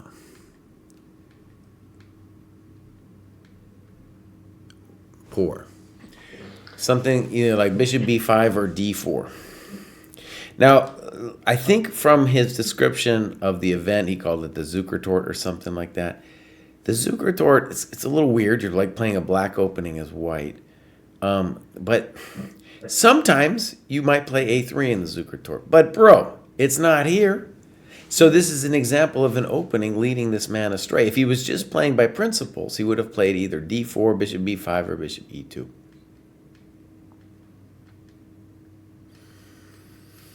Okay. Okay, maybe f4 too. There it is, f4. Well, it's very typical to play f4 here, so I don't know if I'd call it weakening. Now, poor move, not developing. Now, your overall issue, though, let's be clear about it, is your knight. And so black needs to come up with creative ways to prevent you from moving that knight. This is not it. Also this, what are we doing? We need to fix the knight. What's the move? It's got to be d3. You're talking about rook f3, and that's all cool and stuff, but you're not going to mate him without your knight. You got to get the knight in. What do you think of b5? Sorry, not b5, g4. Don't like it.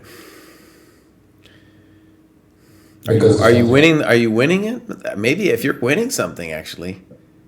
Oh, maybe that was it. Well, that would have been an external opponent right there. And then if bishop... Yeah, that's it, boss. e3, bishop back, f5, and you win the bishop. Oi. Yeah, so hold on. So bishop e7, I mean, it definitely wasn't a good move. Turns So out yeah, f4 even had a threat. I didn't realize you had a threat. And then this one you got to yell at yourself for. So for two reasons. One, you missed the tactical g4. But the knight got to get developed. So if you don't see g4, you got to be thinking about your knight. Okay, interesting. I play bishop c3. You know, you're losing time. Interesting move. I like that move. does the tactic still not exist? Oh, but look what happened. It was actually maybe a mistake. Yeah, the tactic's not going anywhere, Jamil. The tactic unless is he simply does always there. h6 or something. So notice what happens. This is far more complicated, what white does here to win his pawn. So that was clever. That was far more complicated than g4.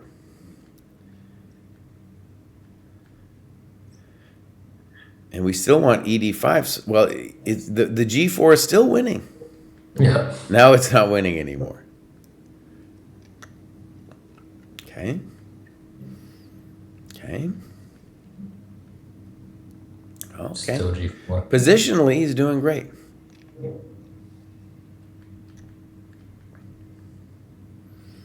I don't like this. I don't understand what the knight's doing.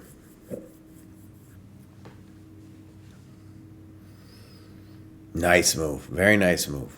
Mm-hmm. Yeah. And that's what black gets for being a little too frisky over there. So, by the way, this bishop h5, far more complicated than the move with g4 f5 that you missed several times. So, well done. Okay. Oh, and another nice move here. Very nice. I'm sure you're winning no matter what you do, but that's a nice move. Check. Yeah. Well played. Okay. Yeah. Very well played. At the end, anyway. Yeah. We were screaming at you for a while there, though. Okay. So that was... I'm not going to say his name. We're not going to anymore. And now 8 bells feels illicit to me, too. I don't know why. Here we go. Let's read what 8 bells has to say here. As an adult learner and a crusty old retired person, I really appreciate the structure of the training the dojo has. I think I've learned more in the past few months than the past few years combined. I try to maintain a steady pace of training. Being a caregiver for my wife, this has been a form of stress relief and entertainment. A few points. Annotate. 2, reviewing with other players. Beautiful. 3, more information and training available that can suit anyone looking for a structured program. Great vids, though. Thank you. The only negative for me, the digital/social learning curve. Still not good at the whole social media Discord voice thing. Yeah. Thank you. I think that's fair. You know, it's a necessary evil for us. I think even Jamil will admit, who also despises Discord and such, that from the beginning we have made the site much more easy to use. Like the learning curve is now a lot less steep than it used to be. The site is, but I had to learn how to use Discord, and it feels mildly esoteric at first. You know, daunting when you see all these channels and whatnot. And bear in mind, I consider myself a fairly tech savvy person. I've just never used Discord before. Right. Oh wow! Look at this guy. So 8 bells. Chess for Seniors. This guy's my guy. He's been doing it since 1975. And really, look at that. He's ready to graduate again. Yeah, okay. Looking good. He has been working since the end of the summer, too. Looks like he's got 2 graduations. Maybe we'll see him next week, too, because he went up to 1668. All right, beautiful stuff. 65 plus. That's the real potatoes right there. That's the real potatoes. All right. So, my games. Oh, he's got loads. Okay. Beautiful notes. All right, so we're going to keep the time open to see if both players checked out around move 22. And I have to take off the coconut shirt. The coconut shirt, it's hot, buddy. It's hot. So give me just a second. I'm going to the side here where you can't see me. Taking it off.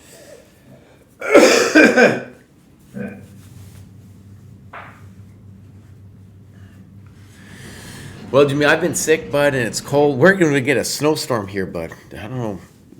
You don't know about snowstorms. I think I know it sometimes snows in England, but you guys don't really get crushed, at least not in England, right? Not in the UK, no. Yeah. And in Dubai we get sandstorms, so. Oh, dude, yeah. Have you been in one of those yet? A sandstorm? Yeah. To be honest, you don't really notice it that much. You can see it because we have a view over the skyline. So you can see it gets really like foggy and whatnot. And they have, like, you know, those emergency notifications you get on your phone. Yeah. Where they'll say avoid going outside because the air quality is so bad. Right. But we've only had like one of those in the, how many months have I been here now? 4 months I've been here. So, all right, when we're going to get one of the biggest storms ever on Saturday night, Sunday morning. And it's going to be like lots of snow. And so the city is going to be kind of out of commission for like a day. But the point I'm driving at is the snow will eventually melt. What happens to the sand? What happens to all that sand in the city? I don't know. I mean, you don't see sand on the streets.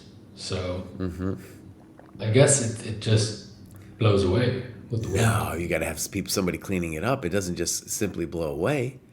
But you don't see it at all.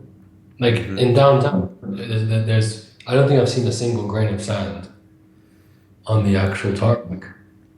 Okay. All right, so this guy is doing what Jamil does. He sometimes preps for people. So here we go. All right, a little passive, but okay. Okay. Okay. Okay. Good. All right. So, A3 seems a little soft to me, but it's not the end of the world. Fine. Fine. And what I like about Black's position is that he's got really like a simple structure that I feel like he understands. Now, the computer doesn't like these positions too much because it really likes the bishop. But that's, especially at this, even at my level, it's not that big of a thing. Now, I would be more drawn to queen e7 because if our knight's going to go to d5, I'm going to want to be able to defend the f7 square so that I can castle. So that's why queen c7 looks a little wrong to me. Good move. Good play by white so far. All right, we decide to keep the bishop. And now we're definitely worse. In fact, like even if it was Black's move here, it would be worse because it's really hard to know what to do. Reasonable move. And you say, give me that bishop. Okay. And now we get this one. So as we said, the f7 square was weak. Queen h5. He goes on his journey. And you say, you know what? I'm just going to invite you in here, boss.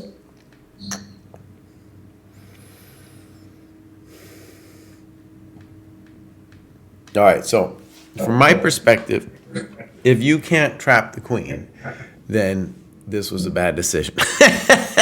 It was a bad decision. But to be fair, after queen h5, you were suffering pretty good. All right.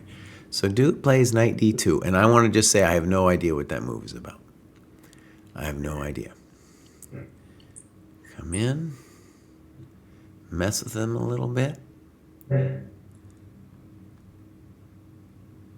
now we get hg8. All right. I don't understand a lot of this. So there was d5.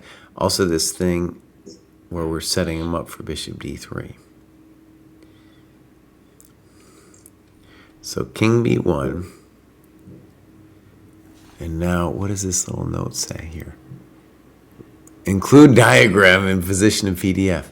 So I think rook h7 is the big question, and there's bishop d3. He blunders this way, though, and now the rook's toast. So he lost his mind. He's kind of losing his mind anyway with moves like king b1 and knight f3. All right, so now is around this point where he stops thinking. So he should be able to finish this fairly soon. Why does it last so long is a good question. Knight b6 definitely is wrong, though, because it's like this knight has one thing it can do, and that's coming to e5. So that's not good. Yeah, now we're just getting passive. Rook, yeah. Bishop g5, good move. Thank you very much. Simple chess. Check the miserable. Good move. Makes me a little frightened. But I think it's okay. Check to the miserable. Good, I like this. Yeah, well done. Yeah, well done. Okay, so no complaints on the end there. So with the time, I'm not upset. And really, when we look at it, I'm going to guess, by the way, that your opponent had seen something like this in his own prep, because this is something the old timers, you know, before 1970 weren't really aware of, that how powerful it was to push the knight away and to get the bishop in. But the computer loves it now. It's just a thing the computer loves. So I think your opponent was essentially on prepared juice going into the game. I'm not saying he's cheating. I'm just saying he probably prepared it. And then later, he just had no clue of what he was doing. Okay. So, well done. And we'll continue here with Samuel.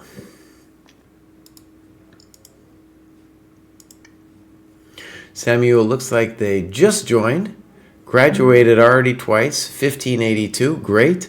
Does he have any games? Lee Chess Classical games. I don't know, I'm loading. Oh, we do. Everybody's got games. Okay, so he's got a nice time graph.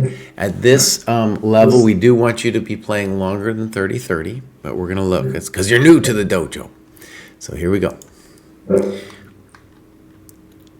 Okay. Knight c3 is a little weird. Okay, good. Fine, good move. Good move.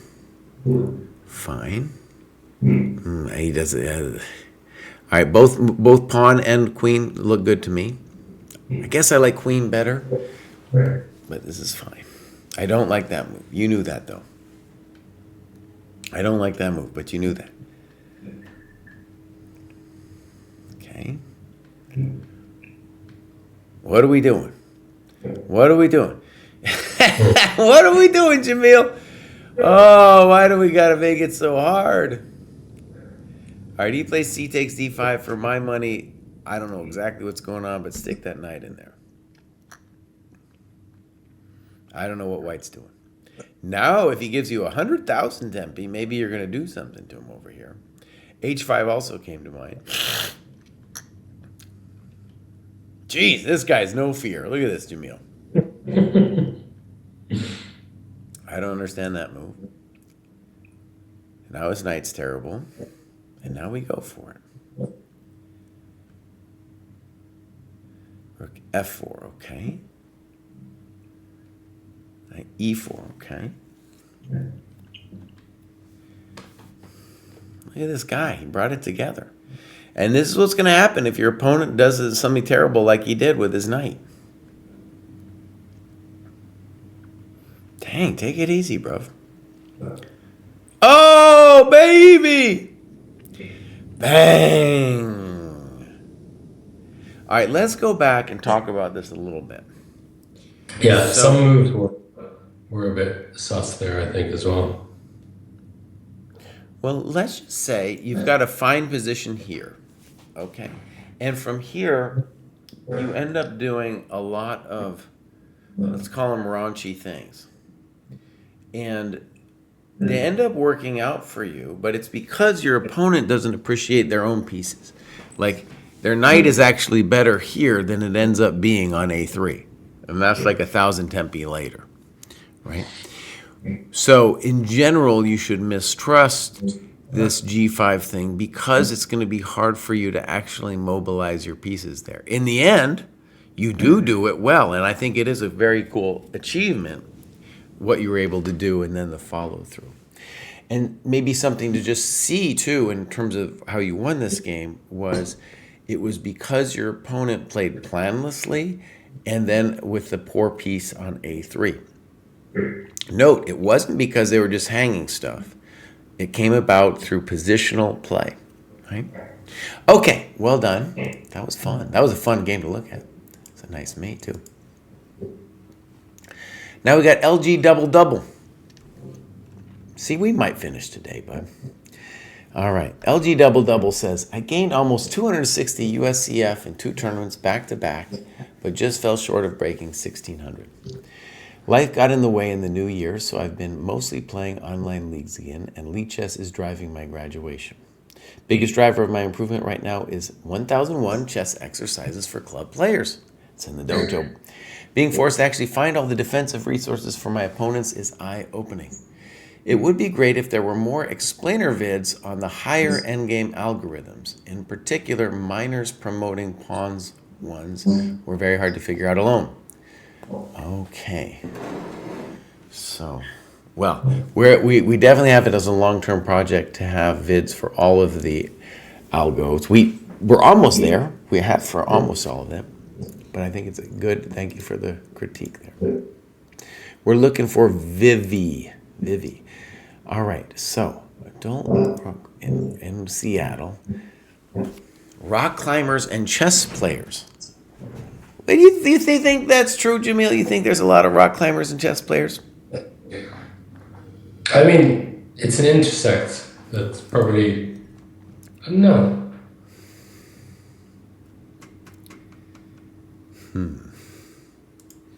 It feels like a small subset of society, put it that way.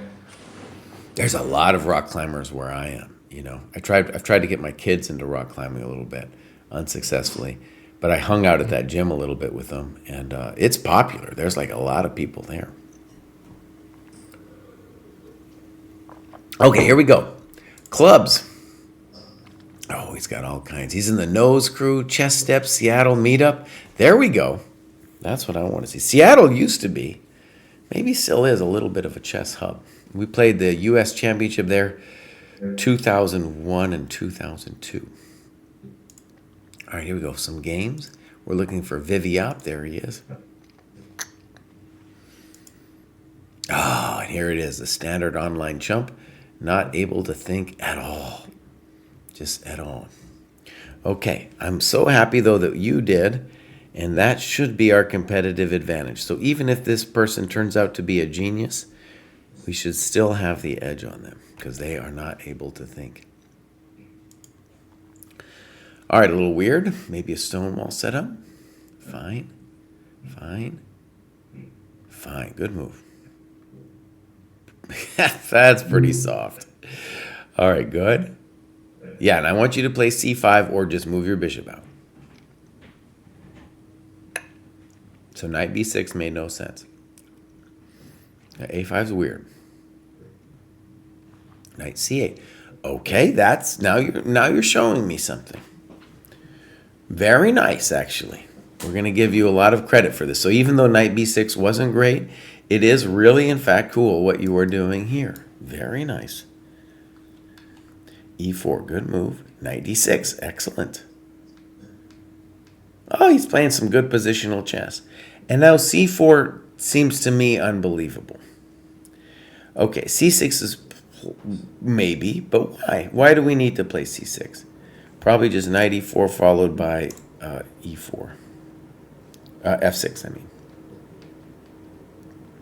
Knight g4. That's called, Jamil, that's called playing with your pretty piece. See? He's got all these other pieces, and he's got one pretty piece, and he's going to think that he can just pirouette around. Look at that. He's consumed with fear about our poor, beautiful knight. Now you took bishop f8 comes to mind. Queen d7. Yeah, that's a good move right there.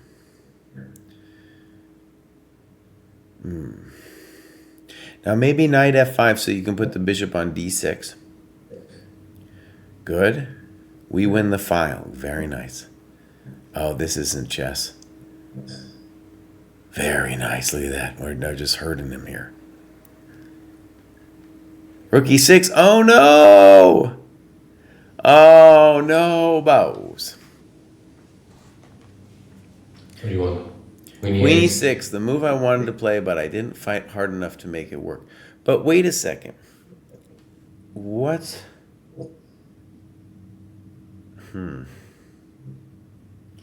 I get it. So what he's saying is he was terrified of knight e3, not understanding that he could play knight takes, and if king takes, he picks up all the coconuts at the club. Okay, yeah. And honestly, you also thought about it. So I want to say, first of all, you've played beautiful positional chess to get here. Your opponent's played kind of, let's say, typical mistakes at this level. And yeah, it's a shame with rook e6, but you're still better.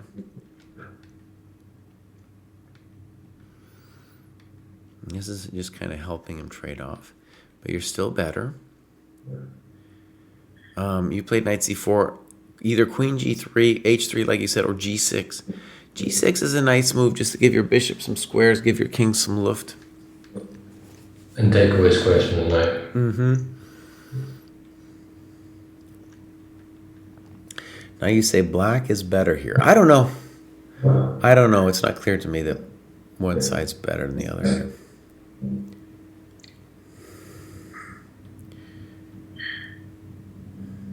b3 doesn't help. I don't understand knight e8 at all. I don't understand that. Yeah, we've really discombobulated. Look, c4. Dude, if we were talking to white, we'd be like, bro, fix your king, fix your bishop. Don't be messing around over there. Oh, now it's interesting. So, it was beautiful until here. Oh, no. And what's so sad about this, too, is that bishop was his worst piece forever, and we let it. We let it out. And now this chump who didn't think at all wins the game. Ah, it hurts. That one really hurts. Well, I'm sorry about that, buddy. You were winning. You were definitely playing a good game there. Dang. So large double. You're doing. It feels like you have some good positional understanding, and so that's a good thing. That's a very good thing. All right, Kratwich wrote me a novel. This is the last novel of the day, though, so let's get it over with. Kratwich says, this graduation was a lot of work to get to and felt like I finally started doing some real work, though it was a story of the good, the bad, and the truly ugly. The good, I've done some serious work on building up tactics, finishing program mate in 3s and the assigned mate in 2s. Excellent. Jamil hasn't done that yet. He's sitting on his butt all day long, and I tell him about it, and he don't do nothing. As a result, I'm seeing a lot more over the board in games, and that's both creating attacking chances and saving a lot of points. I've also shored up my endgame knowledge. Shout out to Morgan and my cohort for helping me spar all this out. And I'm starting to look ahead much more to what type of endgame I'm going to get and what I should be aiming to get out of it. The bad. I thought I'd shaken my rapid addiction until no chance. Oh, Jamil's got that bad too. I've been spending far too much time on meaningless games. Meaningless games with at best light analysis. Jamil, this guy's talking to you, buddy. Yep. The ugly. The dojo time rating was a real reality check. My time management absolutely sucks, and I've frequently been getting ratings of sub 500 or even an occasion 0. I'm dreading moving up to 60-30 games as I have both problems of moving too fast in general and even in games where I start spending my time well, tailing off after move 20-25. I would really like sensei advice on how to change and build my thought process, aside from play less rapid, which I think I figured out the hard way. When I'm sitting looking at the board with an hour on the clock, what should I be thinking about to bend the curve to where I know it needs to get to? Okay, I have seen many folks have this problem, and it happens at different rating levels, but for you, it's really critical. So for example, we got a guy in the under 1,000 live classes, great guy, really trying hard, and he is just moving way too fast. And they're playing faster games there. And it's killing his progress. But for you, it's even more important because these longer games are it's not just competitive where you're going to grow. I mean, you're going to win some rating points. It's also the spot where you're going to grow as a player for you to play the longer games, right? So we're going to look at a game, but I'm going to say, Kratwich, the most important thing is when you go over your games and look at the time you spent, that's going to be the most important step. Just being aware of how fast you are going. Okay, I might have more to say, but let's go look at one of your games. All right. He's an older dude too. Jamil, you're good with corporate words. What does C-level exec mean? Chief. Chief. Okay. Yeah. So CEO, Chief Executive Officer, COO, Chief Operating Officer. So it just means... Yeah. You got a C next to your name. That's what it means. You got a C next to your name. Yeah. Okay, good. So Kratwich, he's been putting in the work.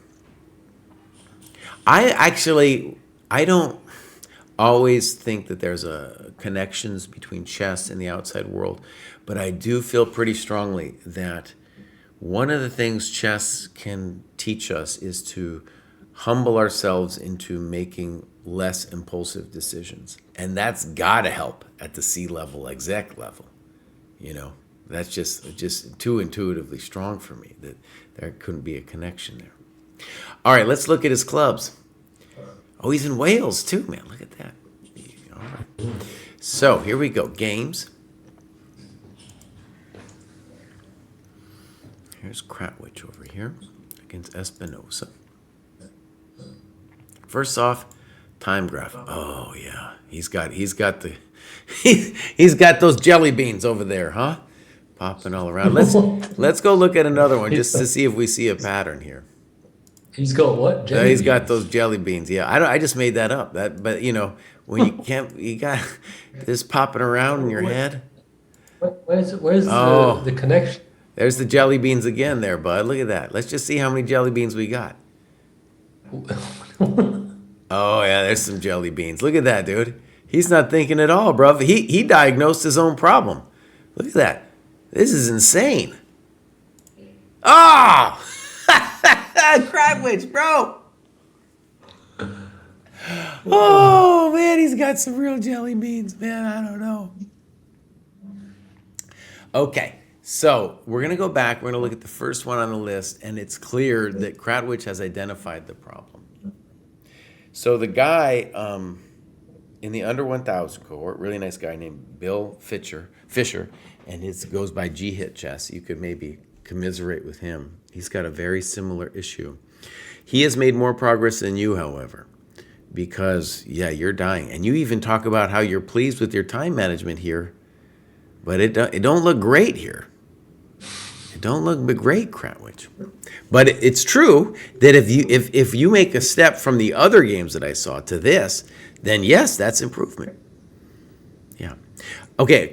Next thing I want to stress, I feel pretty confident that if you were playing an OTB game, it would be easier for you to think longer. In general, people are distracted in front of their screens, and because they're distracted, it's hard to think. It's hard to focus. And when it's hard to focus, people break down and make the impulsive move. Okay, so I'm hoping that's helpful. And honestly, all this stuff that we're doing here, in terms of analyzing your game, it pales in comparison to what we just talked about with time. You're playing beautiful here. This is great. That's a nasty move. And I agree, you should castle. You could also play f5. You got a great position. That's nothing. Boom! Tell him to eat the rock there, right? Just eating the rock. What is this, rook d8? What are you doing? Okay, good. Now here he's got your disease, Jamil. He says things like queen g6 when he means queen g3. Please, I'm just catching strays left, right, and center here. Knight d7, good move. c5, he's not developing. And now you play queen f2. Now, so one of the things we want to say actually is, so at your level, in terms of beating people, it's going to be people like this guy who refuse to develop their pieces, right? Mm-hmm. And so when you get this moment, I think you did well. You said to yourself, I've got a great position, c5. He's down 3 million tempi. What can I do to hurt him? Right? And Stockfish showed you rook f2, and I just want to say, rook f2 is, if you find nothing else, that should be the move that comes to mind, simply because this guy is the only one of your pieces that's truly not in the game. Right? Okay. Your opponent is also moving much too fast, of course, and now he's just lost.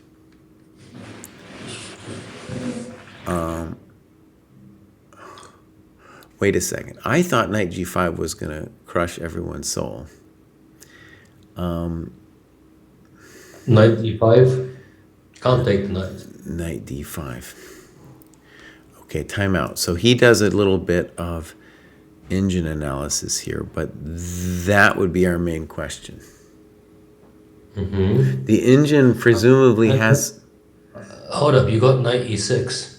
Very nice. So that's the key move to see. So the engine finds knight d5, but unless you see an answer to bishop g7, it doesn't count. And that's what we mean by wanting to do it with our heads. Right? Mm-hmm. Because that's by the way, Jamil, nice move. Yeah. Okay. So that's, and then, this whole line that he gives is computer generated, but it doesn't make any sense in the sense that we needed to see what the idea of knight d5 was. Okay, so he goes back. Good. Okay, you're doing fine. And now if he was concerned, if he was a person concerned with development, he would at least consider king f8 with putting his king there. I don't understand the arrow with the bishop, but okay. Now here we come again. But now he's got castles, unfortunately. Now he's got castles, unfortunately. All right, now we just got to go back. So we've lost a lot of time. And let's just say that one of the things that's going on in your chess is you're playing opponents, right? So in like this position, who don't respect development. And you have a difficult task here of finding a plan. I think White's winning here, but I don't know just off the top of my head what to do here. It's not immediately obvious. There's a variety of different things that you could do, right? So the thing to observe is, oh, I have to spend some time here. And you spend only 1 minute. And then here, actually, I'll give you props. You at least thought about this thing. I think you probably missed castling for black, but you did think about it. All right. So now rook a1, definitely d4, and you say equals. To me, it's totally. I like white in principle, but it's complicated. Now he should take, and now we play d4. So notice that before the bishop was hitting on our rock, and because you didn't play d4, where the bishop would be shut out of play, now the bishop is doing something. Oh, terrible move. Oh, God, letting your knight cruise in there? Oh, baby, that's a big one. All right, Stockfish wants h4. I think it would help, too, if you didn't do the engine analysis. The engine analysis makes it seem easy. f2. Okay. Now he's got the little octopus. That's a weird move. What are you doing, buddy? You got to play rook d7. Oh, man. This is fun. Okay. Rook f8. No idea what he's doing. Thank you very much. Now you're winning. No one knows what a5's about. King h1, maybe. It makes sense, though, what you're doing. You trade us some stuff off.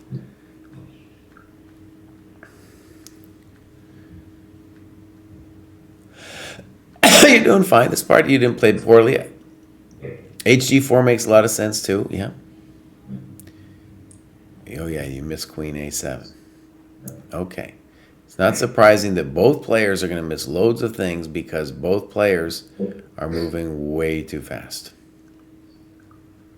He's even got that move. Oh, yeah, there we go. All right, king h2. I don't know. Queen f4, it looks to me like you're winning, so I'm not going to play too much. Queen f5, you mean, no? No, I meant queen f4. All right. He meant this queen f4 variation up here, bud, where he was talking about he wanted on king h2, he says it's double question mark because black Stockfish says he can do this, but to me I was just saying that's a winning position in my chump GM head. Mm-hmm. Yeah. It's kind of complicated. Okay, I'm gonna say it's complicated, sure.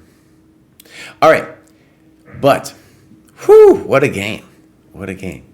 So Kratwich, hopefully that was helpful.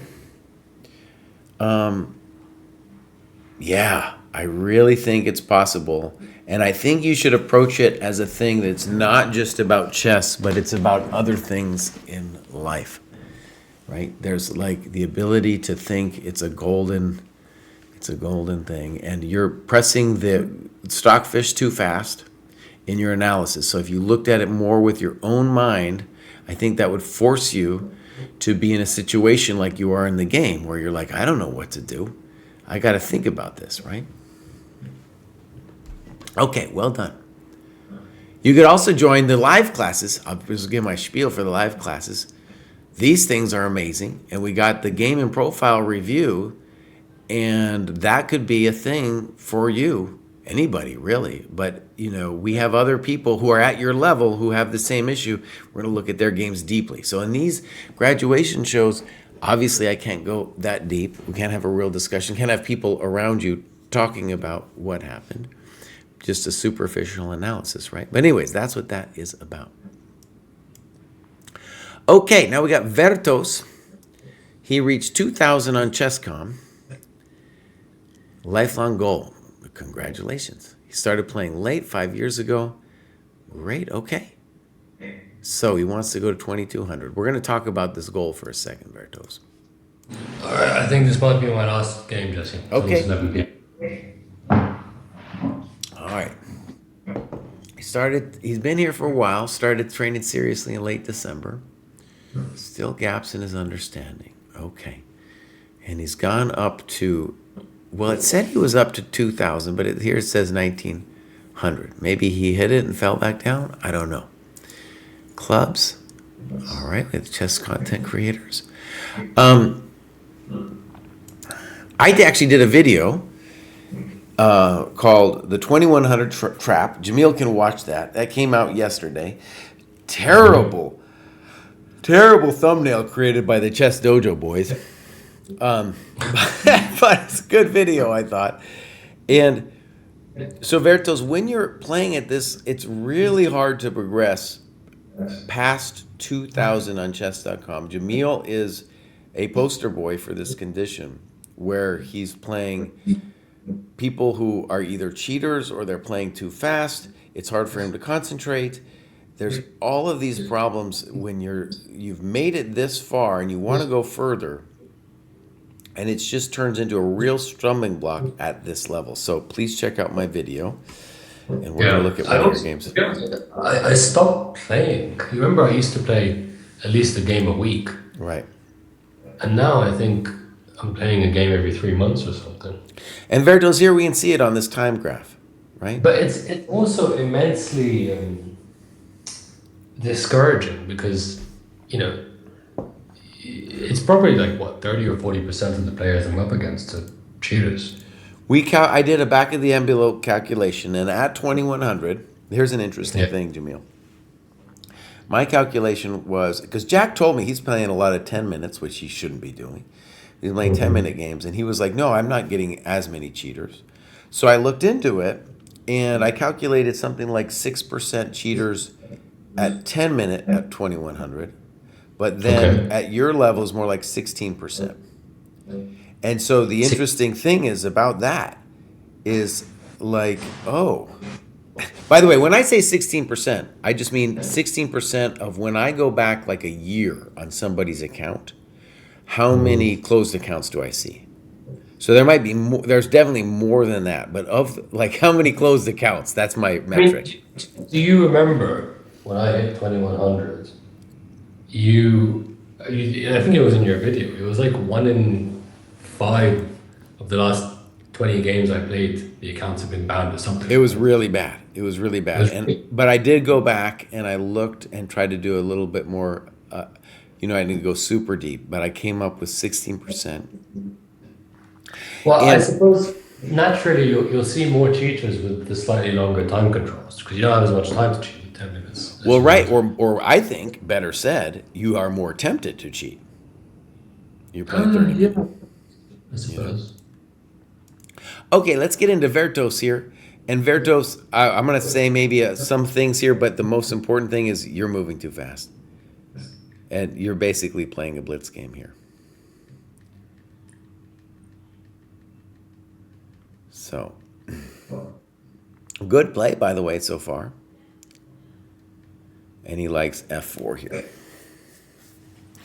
Bishop c5 is a very understandable mistake. And here, though, queen c7 looks like the main move. Or bishop h2, either one of those.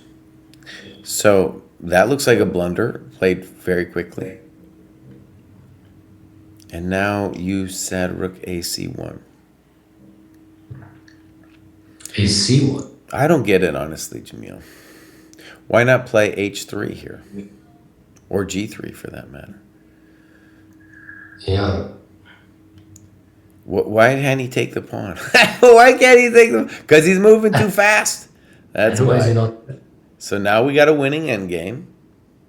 Reasonable.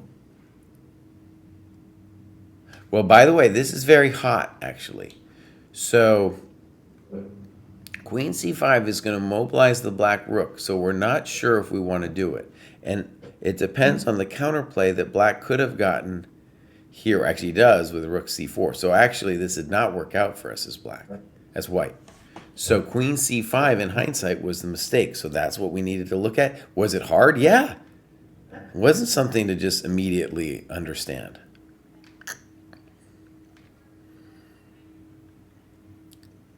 All right, big momentito here. Definitely have to analyze d6. I don't like that. Seems like it just helped black.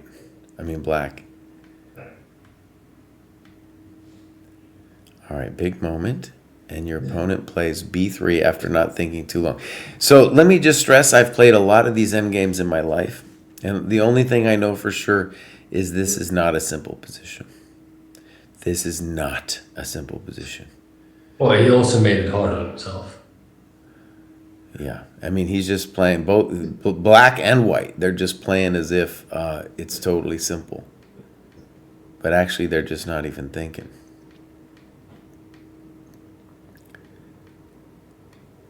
No one's thinking at all here. What are you doing? Rook takes b3. You got to play rook e2, buddy. Why would you want to trade? No one understands this, dude. No, like... Yeah, look, this is 5 seconds.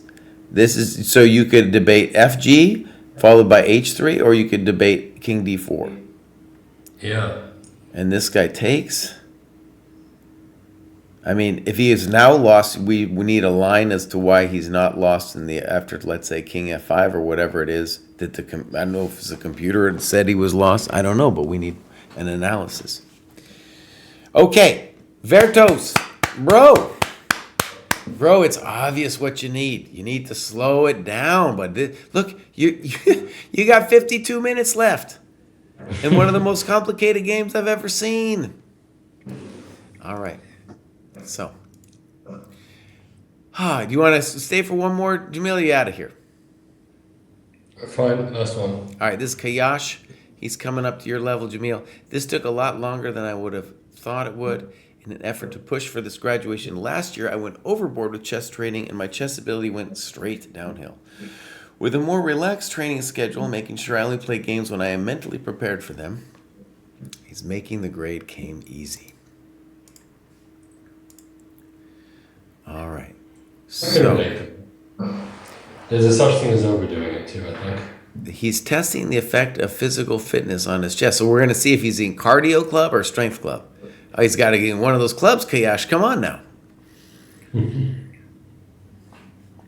Let's just click this out. He's gone through. It seemed like he really went for it. Then he stopped here. But now he's come back a little bit. New Year's resolution. All right, here we go. 8:16. Oh, wait a second. No, that's too long ago. All right, we're going to go over one of his games, but really, in general, we want a more recent game. Oh, and look, standard business. Standard business. Jamil, I hope this is the lesson to you. We can't have you playing these chumps online. You need a real game. All right, here we go.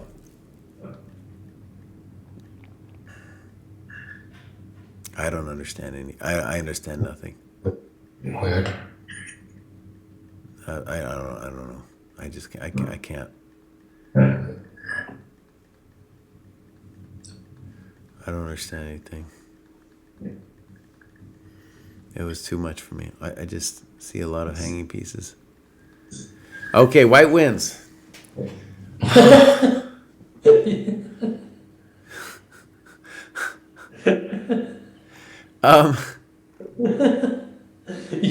You have no interest. Well, I just didn't understand it. I didn't understand. I've actually seen something similar to this before, but I just on H5. Oh God. You just had no interest in looking at this game. Oh.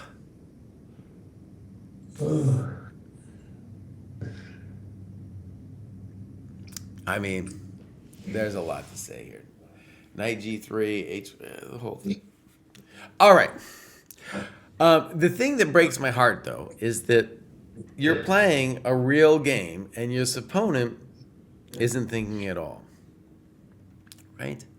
And you end up getting a fine game, and we get like this position over here. You're doing okay. You're doing okay. All right. So Jamil thinks I have no interest. I think Bishop C3 looks like a tall pawn. I don't like it. Queen B6, maybe.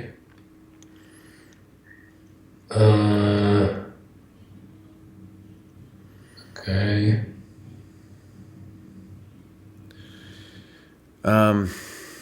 Yeah, now we just hang a piece. So we need in the analysis to reflect a little bit.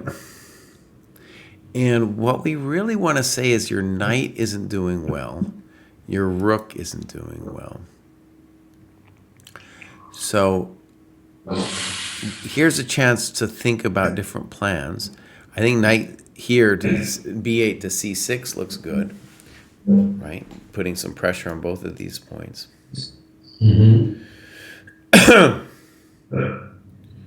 But this, we need a question mark. Because you just lost a piece. And dude could have played just bishop b2, right?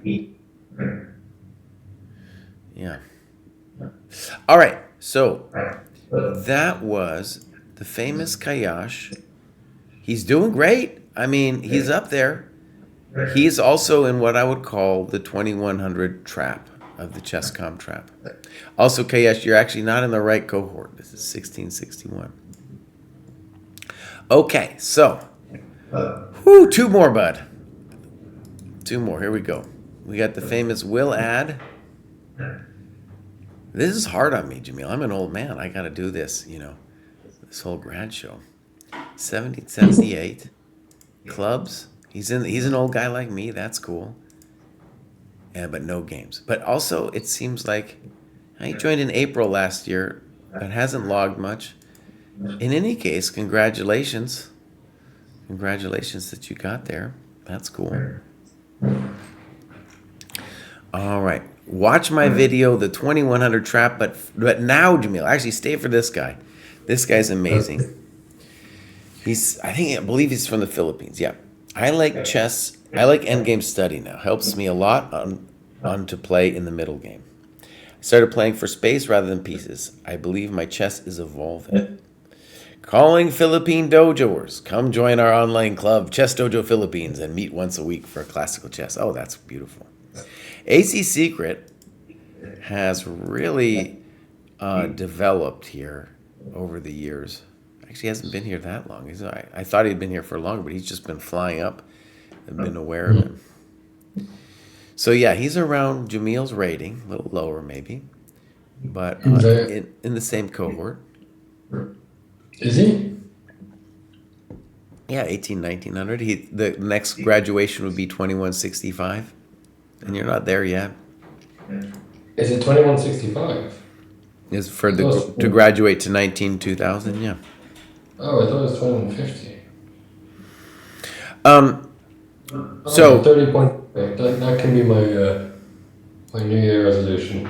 To gain 3 points. We got two people, Chess Dojo Philippines. That's super cool. And now we got some games. And a very recent game. And this will be our last for the day. And then I got to go sit down. I am sitting down. But you know I got to go on this, buddy. It's 11 p.m. for me. Okay, AC Secret, let's talk. You're in this 2100 trap that I talked about. In fact, I'm going to get the link right now because Jamil needs to watch it either when he wakes up or before he goes to bed. And it is so critical for you guys in particular who are at this level where you've made it. It's amazing, but you're completely stuck and people don't realize that they're stuck in this trap here. And you're definitely doing it. Part of the trap is that you're playing fast time controls, and then look, you're playing some clown online, and they're not even thinking. All right, so I'm going to put this in the Twitch chat.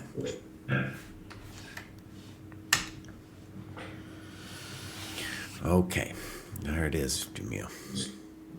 All right, here we go. So he says this game is special because of endgame knowledge. That's fun.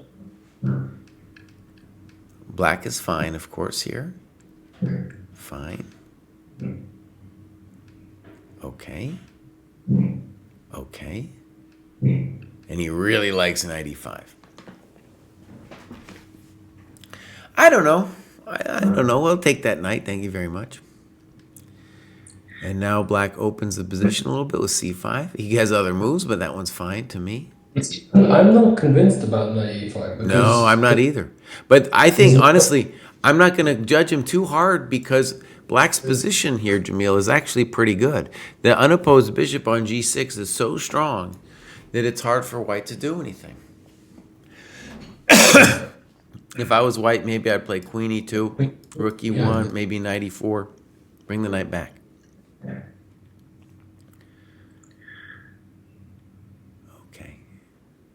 Fine. Fine. A little frisky, but I think I'm okay with it. He wants to trade all his coconuts off. Okay. Now queen c6. In general, we would like to play a maneuver like f6, e5 to put our pawns on the dark squares. All right.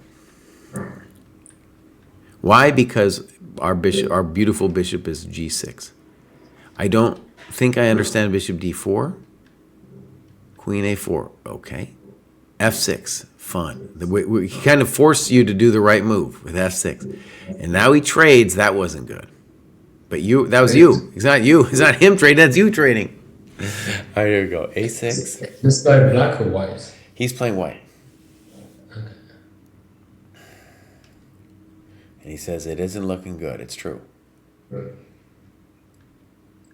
One thing, actually, just to say, for higher level consideration, is these endgames with two bishops against the bishop and knight, especially if there's a weakness like the pawn on b3 and a passivity with the knight, they're surprisingly difficult to defend, i.e. they're often just surprisingly just done when you really look at it closely. I don't understand king e8. He's reluctant to push e5. Jamil, explain to him real quick, why do we want our pawns on dark squares in this position? Because you have an unopposed light squared bishop and you want to contain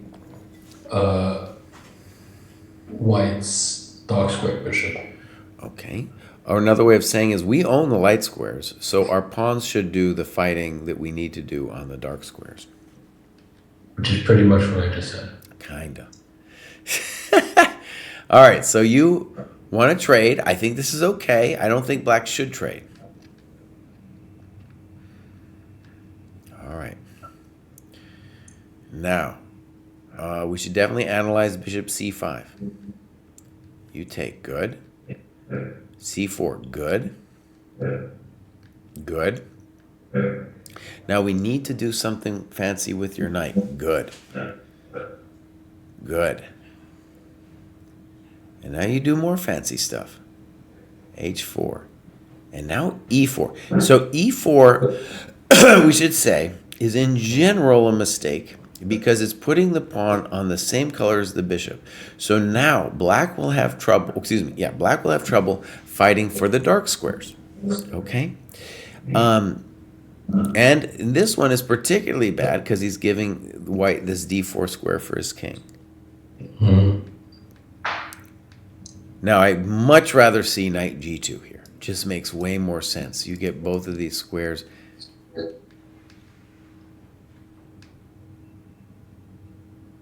I don't understand that move, b5. So, but I think he's already in big trouble. Check to the miserable king. And now, this is a good variation. This is what we're talking about. Boom, boom, and you're saying white can't catch. Yeah, well said. You're close, but it's not there. It's funny, if the king were here, we could go here, here, and here, but now we can't. So bishop c4, thank you. And now it's a big deal that this pawn is just sitting there in a light square. I would have wanted to do some analysis here about other moves like knight f5. He should probably try a5.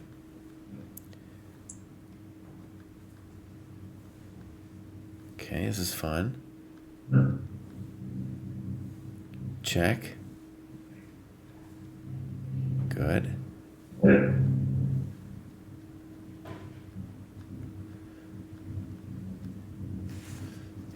There we go. That's looking good. We're making a little... Oh, we got him. Yeah, buddy. But the good news is, I think f5, he's already in big trouble. I don't think this is defendable. For example, on king f7, I think we can calmly play here, here, and here. take another coconut and say goodbye. So AC Secret, great game. And maybe a couple things to observe is like, first that video, and one thing to say about the video is think about it this way. Let's just think about the position you guys got with the two bishops, right? So this is what I mean when I say, if you don't play longer games, you won't ever be able to understand how bad this position is for white. Because if you're just playing a 30-20 game or something like that, you'll never get it, right? And, your opponent definitely, you definitely didn't get it, bud. Look how fast you're playing this end game, right?